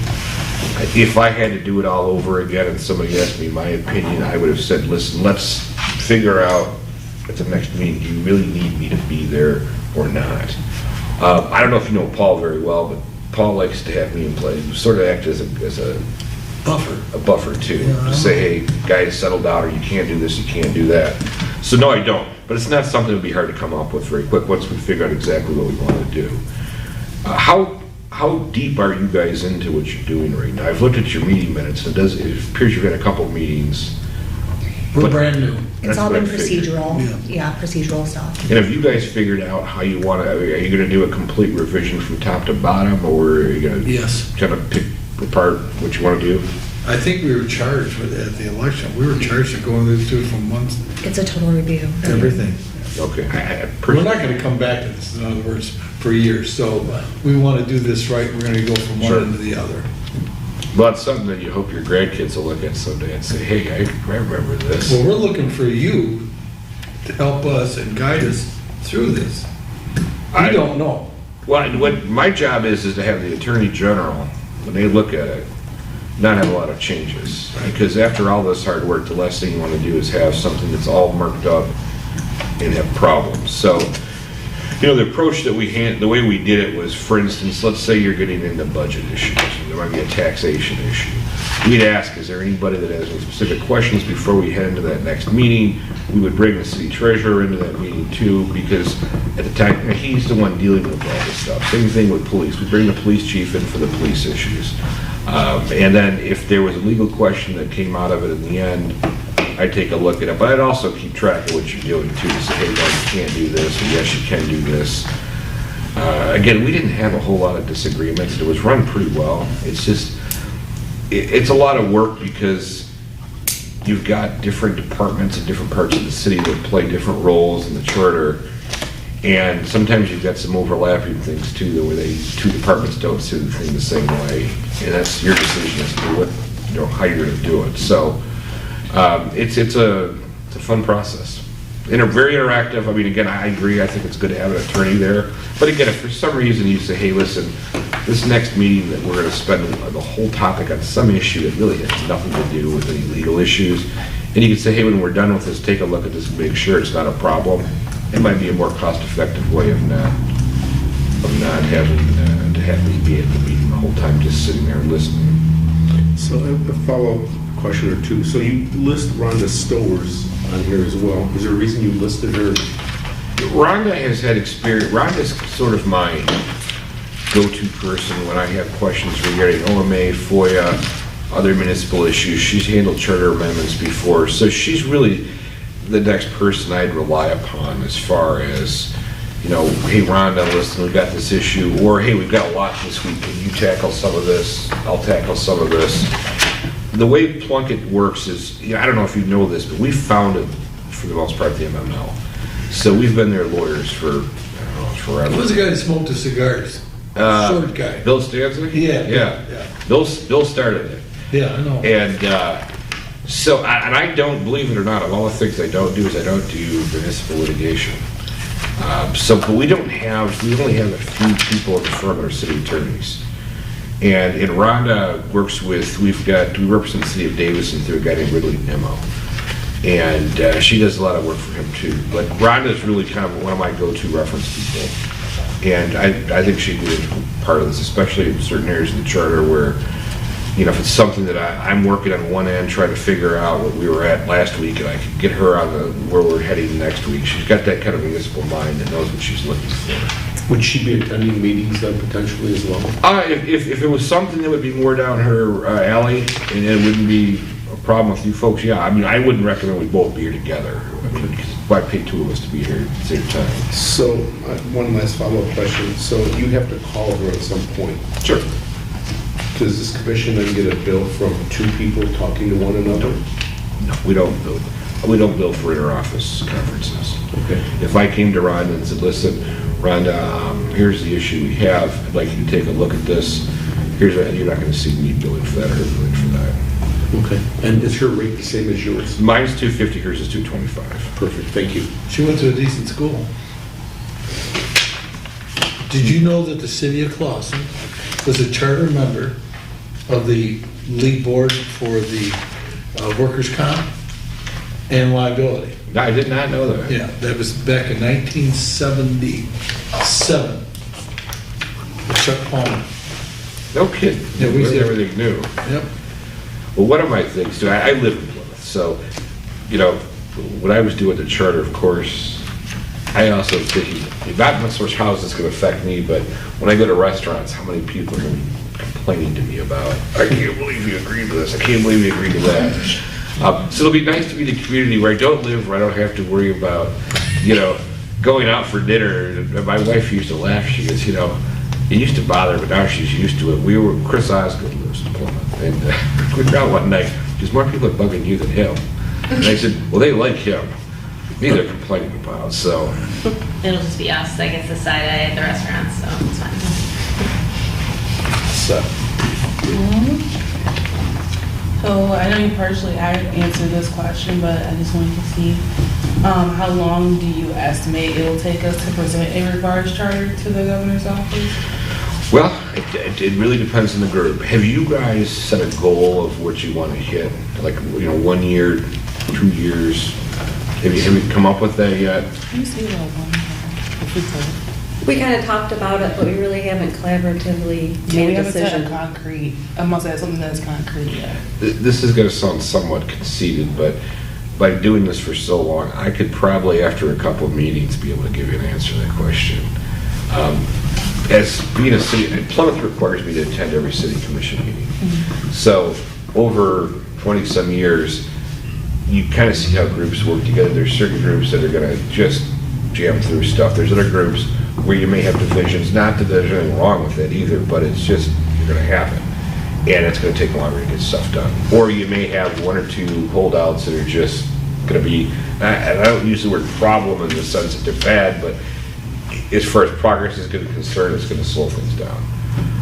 But I would say probably, you know, barring any further catastrophes with COVID or any other problems, about a year. Now, as far as the Attorney General's office is concerned, depends on who the Attorney General is. George Ellsworth is the guy that you know, if he'll be around, I think he's still around. It's been a while since I've gone to George. He's great. In fact, I would call him during some of this and say, hey, can I just ask you a question? I know you can't give me legal advice, but hey, what's your legal advice on this? And he'd give it. So, now, if the Attorney General next election, not talking politics, becomes Tom Leonard, I should have no problem. Because Tom is a partner of mine. So if he's elected Attorney General, we should have pretty easy access pretty quickly. But all kidding aside, we have a government group that has, I wouldn't say they're lobbyists, but they're close to it. They've got a lot of connections in Lansing, so we can help speed things up if things get bogged down. And if Dana Nessel becomes the next Attorney General again, her wife is on our city commission and she lives 2 blocks over for me, so if I have to, I can take it a favor and he can get moving on this. Show up on her lawn. Thank you. Roy Loke, he was, yeah, right, mayor and city. Do you, if I may jump in one? Sure. Before I forget, I see you drafting master plans on it. Do you know Phil McKenna? Yes. We haven't dealt with Phil, though. Trying to think who, our master plan, we use, Dick Carlisle? Yeah, Dick Carlisle and that group. So Sally Elminger's our person.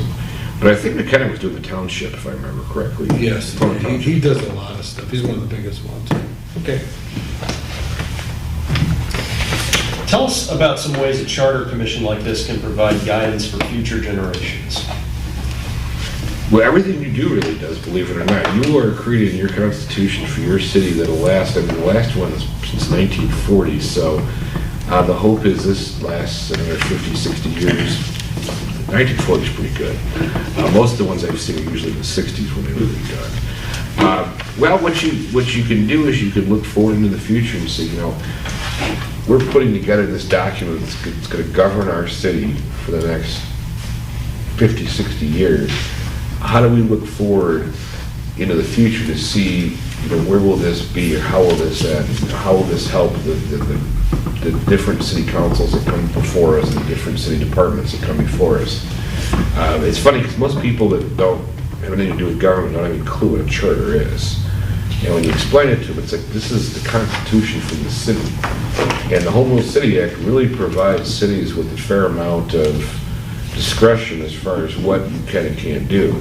I mean, your only limitations are the state government, where they override what you can do. So, and that's another thing we were kind of careful about in Plymouth, is putting in pivots where if the state law changes, it doesn't necessarily mean we have to redo our entire charter.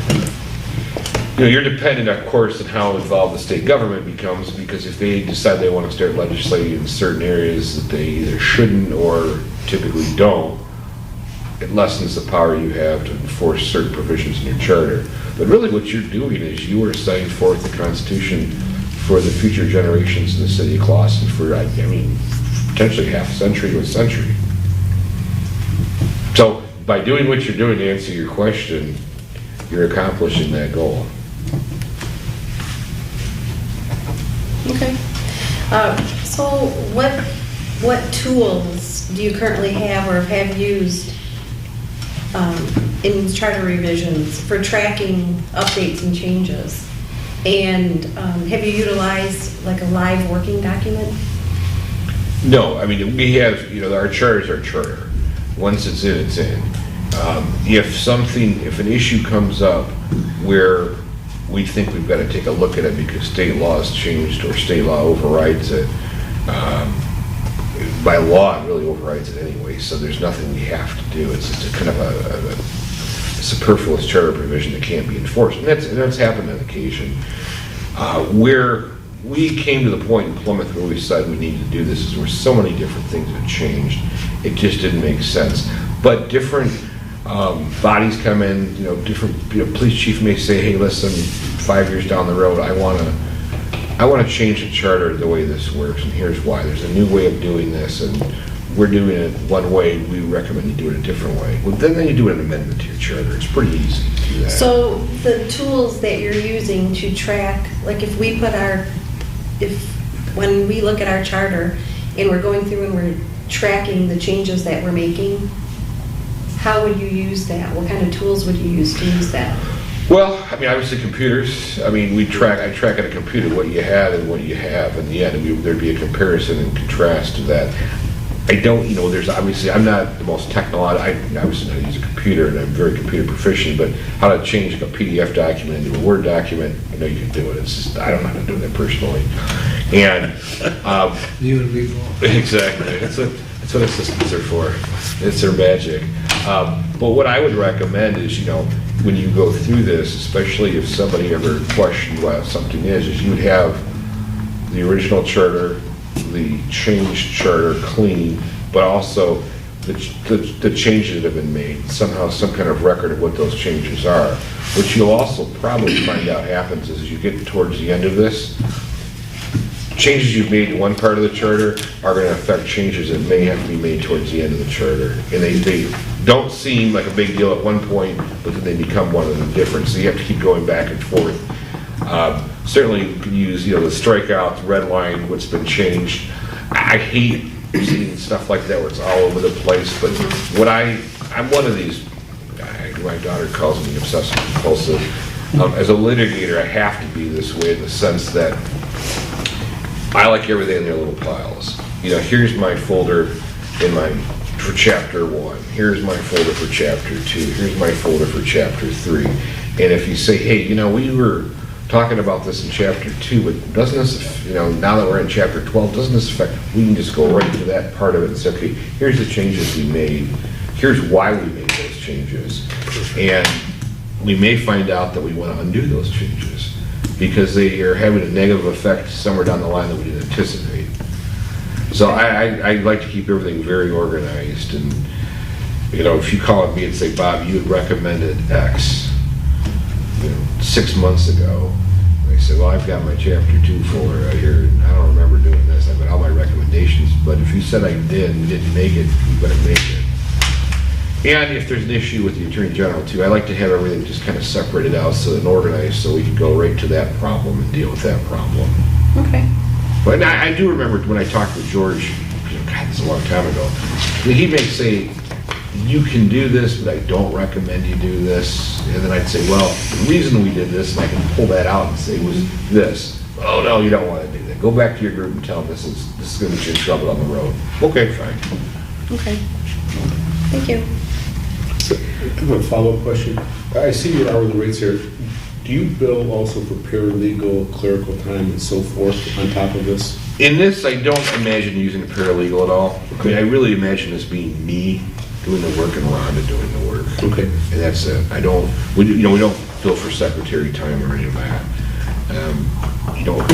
My work that I do for the city is, I never use it. I've never used a paralegal ever for that. That's either me doing the work or if I have somebody that I go to, typically be Rhonda doing the work, and that's it.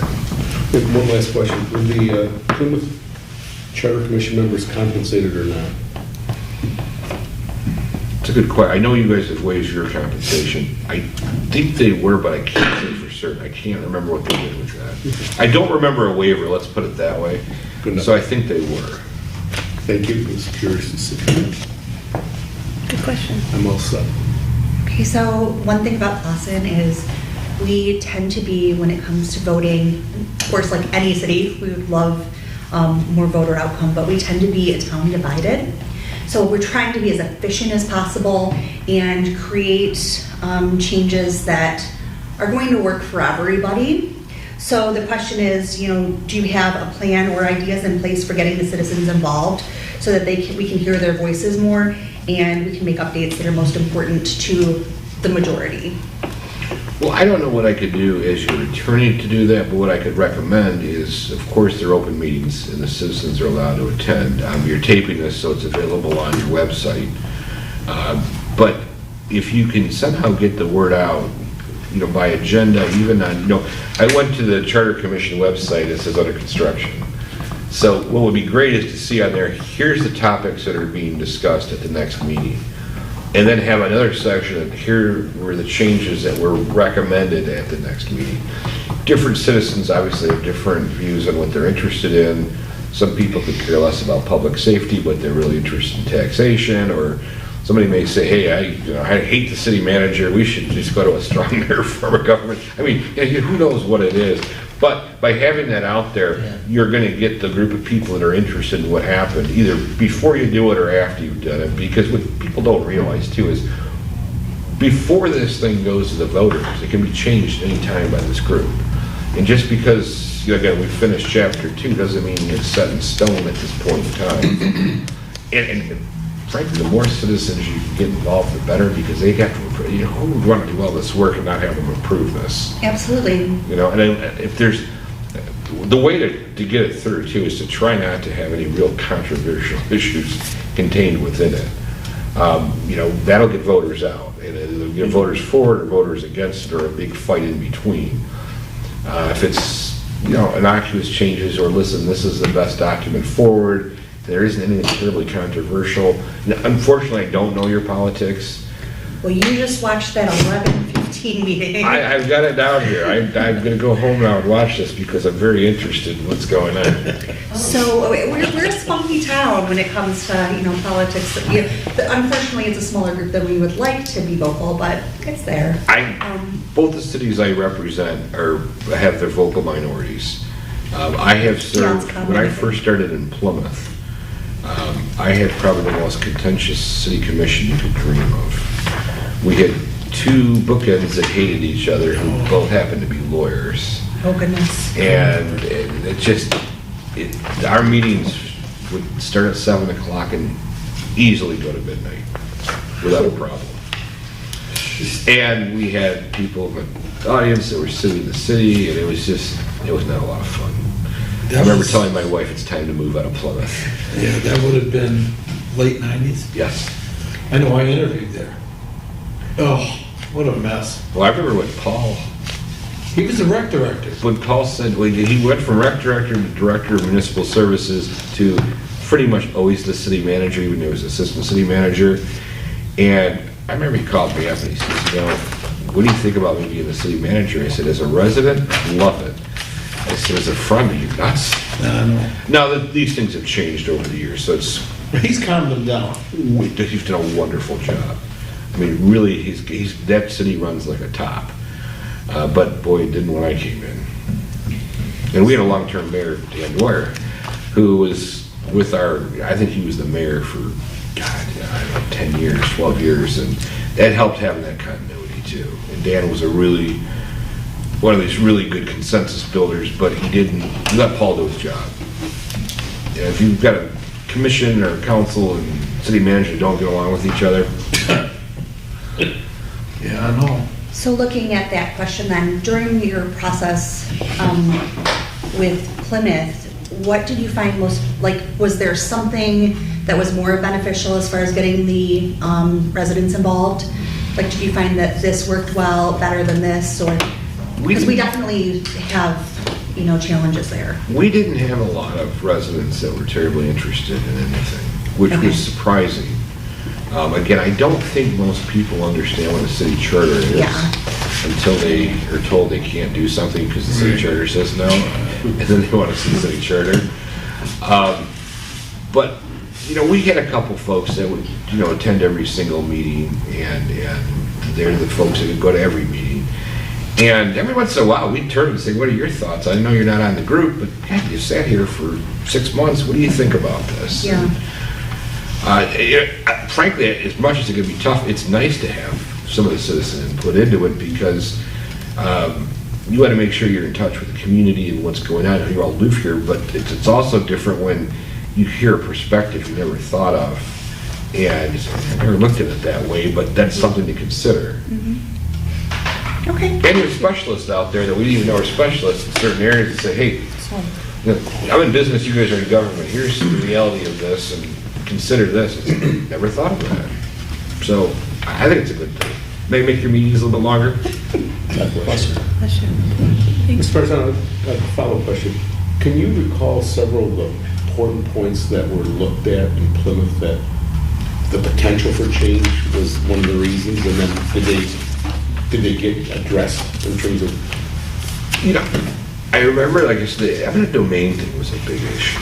That was something that really, not that we've ever, in the time period I've been there, used it, but you had certain people that thought the government there was too much government in people's lives. And other people thought there wasn't enough government in other people's lives. And that's where you saw a little bit of the clash.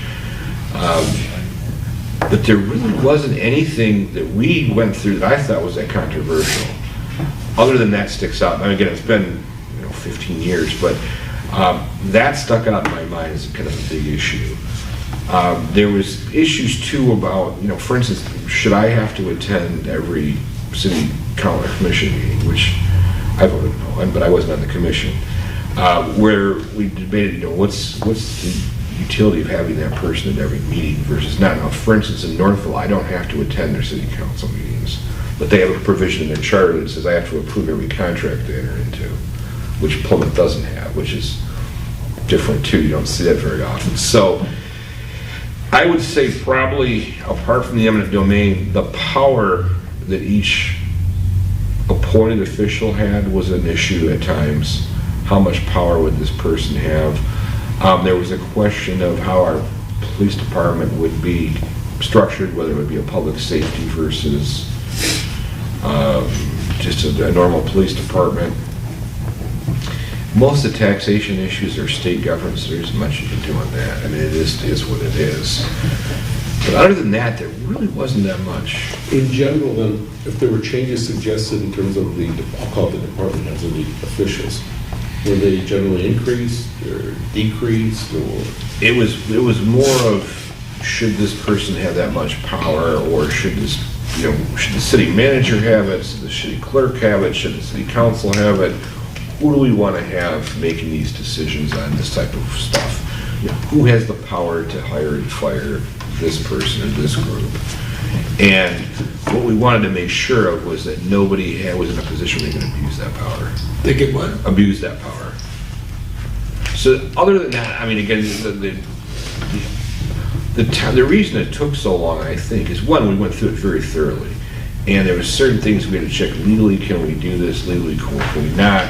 We bring in, again, different department heads on different issues to come in and get their thoughts on how this worked. And, hey, does the charter hamstring you in the sense that you can't get your job done? Or, would you think we could do this or that? Or how would you like to do it? So that took some time to have them come in. Because you may find yourself spending 3 or 4 meetings on a couple smaller issues and then breezing through, 3 chapters with no problem in 2 meetings. So it just depended, but there was nothing that sticks out in my mind that really was, the makeup of the group was interesting, and there was a few people that just, I don't think they had any government experience at all. So we'd have to explain to them, well, yeah, in the real world, you can do this, but in the government world, you can't do this, and here's why. But that was really about it. So there was nothing crazy that sticks out in my mind. One last question. How many, if you were going to deal with individual amendments, how many amendments would you say were brought forward in this charter revision? How many changes? Yeah, how many changes? Boy, that I couldn't answer because we really went through the whole thing. I mean, again, there were certain things you can't touch. There, the losses are certain things that have to be in your charter. There are certain things that can be in your charter.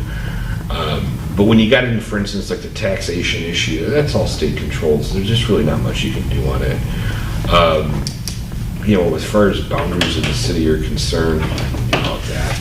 The Home Rule City Act, everybody's charter says the same thing. It has the same inclusive language, so you can't do much about that. We had a couple, this is bringing back some memories as I speak. We had a couple lawyers, at least one lawyer that was on there, the wordsmith. And we could spend 20 minutes arguing about, commas or this or that. And I just like, oh God. And I would sit back and just say, I can't believe we're hung up on these 2 words. And at first, the group was deferring to this individual who was a lawyer. Then you started to see the factions start to go, well, no, he's not going to control everything. I want him to say this, and here's how we're going to say it. Then they turned to me and I'd say, let's put it in English so people understand it. Because a charter is only as good as people can understand it. But if you say this, it can be interpreted 2 different ways, so we can't say it this way. There are certain times where there is some quote-unquote legalese that has to go in there because it means something in the law. And that at times caused some problems too, because it's like, well, I don't like the way this sounds. It sounds like some lawyered up thing. It's like, well, no, this is the language we have to use, and here's why we have to use it. One thing too that I was able to do, when we were talking about resources, I work for a big firm, and we have a pretty good sized municipal department. For those of you in the area, Dennis Cowan is one of my partners. He was the mayor of Royal Oak for 14 years. We were just talking about that. And, I bounce a lot of ideas off Dennis and say, hey, when you guys gonna deal with this? Did you ever deal with that? Did you ever do that? Mike Bogren, who's on our western side of the state, who's the head of our group, Audrey Forbush, I mean, they see the litigation aspects of it too, and it kind of helps because I like to run this, hey, have you seen this play out before? Has this issue ever been litigated? And how did it come out? And a lot of times, you get, well, sometimes it goes this way and sometimes it goes that way. But at least it's good to know because you can say this is an issue that we're going to have some problems with. What's the least problem we want to create? I mean, my goal, I give this speech at Plymouth in North Florida, I call it my soup speech. My job as your lawyer is to keep you out of the soup. And I bring a can of soup because everybody remembers a can of soup. And I say, before you do something, ask, don't do it, then come back. But what I try to do too is say, hey, my advice is let's look down the road. What are the consequences of what we're doing here? Is it something that's going to create a lot of potential liability for the city, even though we're allowed to do it, or end up in court all the time? Or is there a road we can take that's a little less litigious, a little less dangerous, and still accomplish the same goal? So, it's a fun process. It's a pain in the neck too. I mean, don't kid you. But you guys are really getting to create the Constitution for your city. And you're the ones that are all going to hold up on the mountain or cast down the mountain. I have one question, Madam Chairman.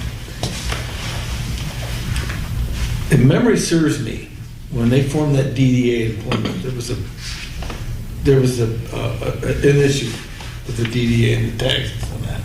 Do you recall that? The DDA was there before I got in. I guess my point is, when you did the charter revision, what role or part did the DDA take, if any, as a special interest group? I don't think they had any role. They did anything. At that time, the DDA was not terribly active. Okay. Though the DDA is part of, separate from the city, they obviously work very closely together. I don't remember much from the DDA at all. There was some issue about tax captures and how many of these things we wanted to have, but we left it in the charter such that if you want, you really could have two DDAs if we wanted to, because we got the city proper and then we have Old Village. And Old Village always kind of seems like they think they're being like the redhead stepchild, but they're not, and they're really growing. And the questions have popped out about, do we want to do a separate authority for them so we can capture money and do this? So it's never come to fruition, but I don't remember the DDA really being that active back then. Okay.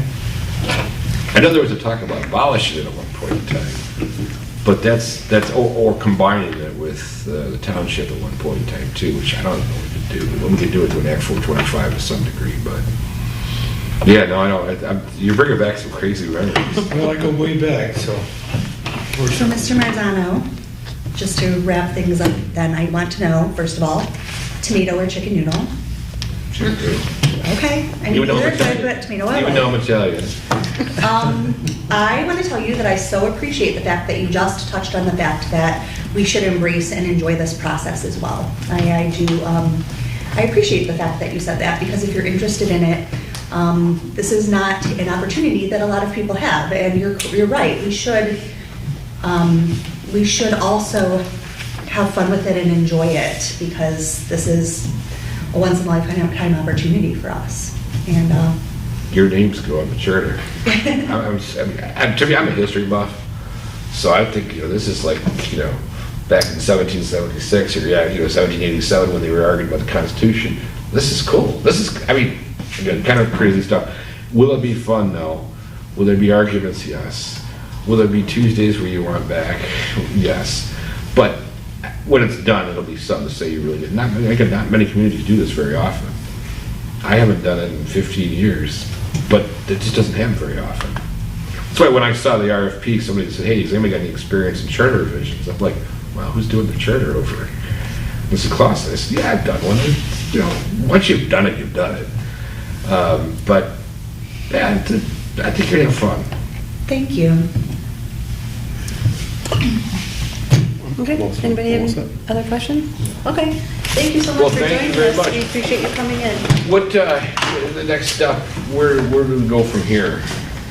Are you, how quick till you, We will be making a decision today. oh, wow. Hopefully, You should, but you should be back with us from us within the week. Okay. We're not approved by our city council until later. The 19th. estimated the potentially. 19th that it'll be approved by city council. Well, fantastic. Well, if for some reason you choose somebody better, but you ever need to make a phone call, you can always call me too. Tracy. I've done it, so, or If that person wants a reference, always give me a call. Thank you so much. Thank you. I do love me some tomato soup with grilled cheese. I don't blame you. I don't blame you one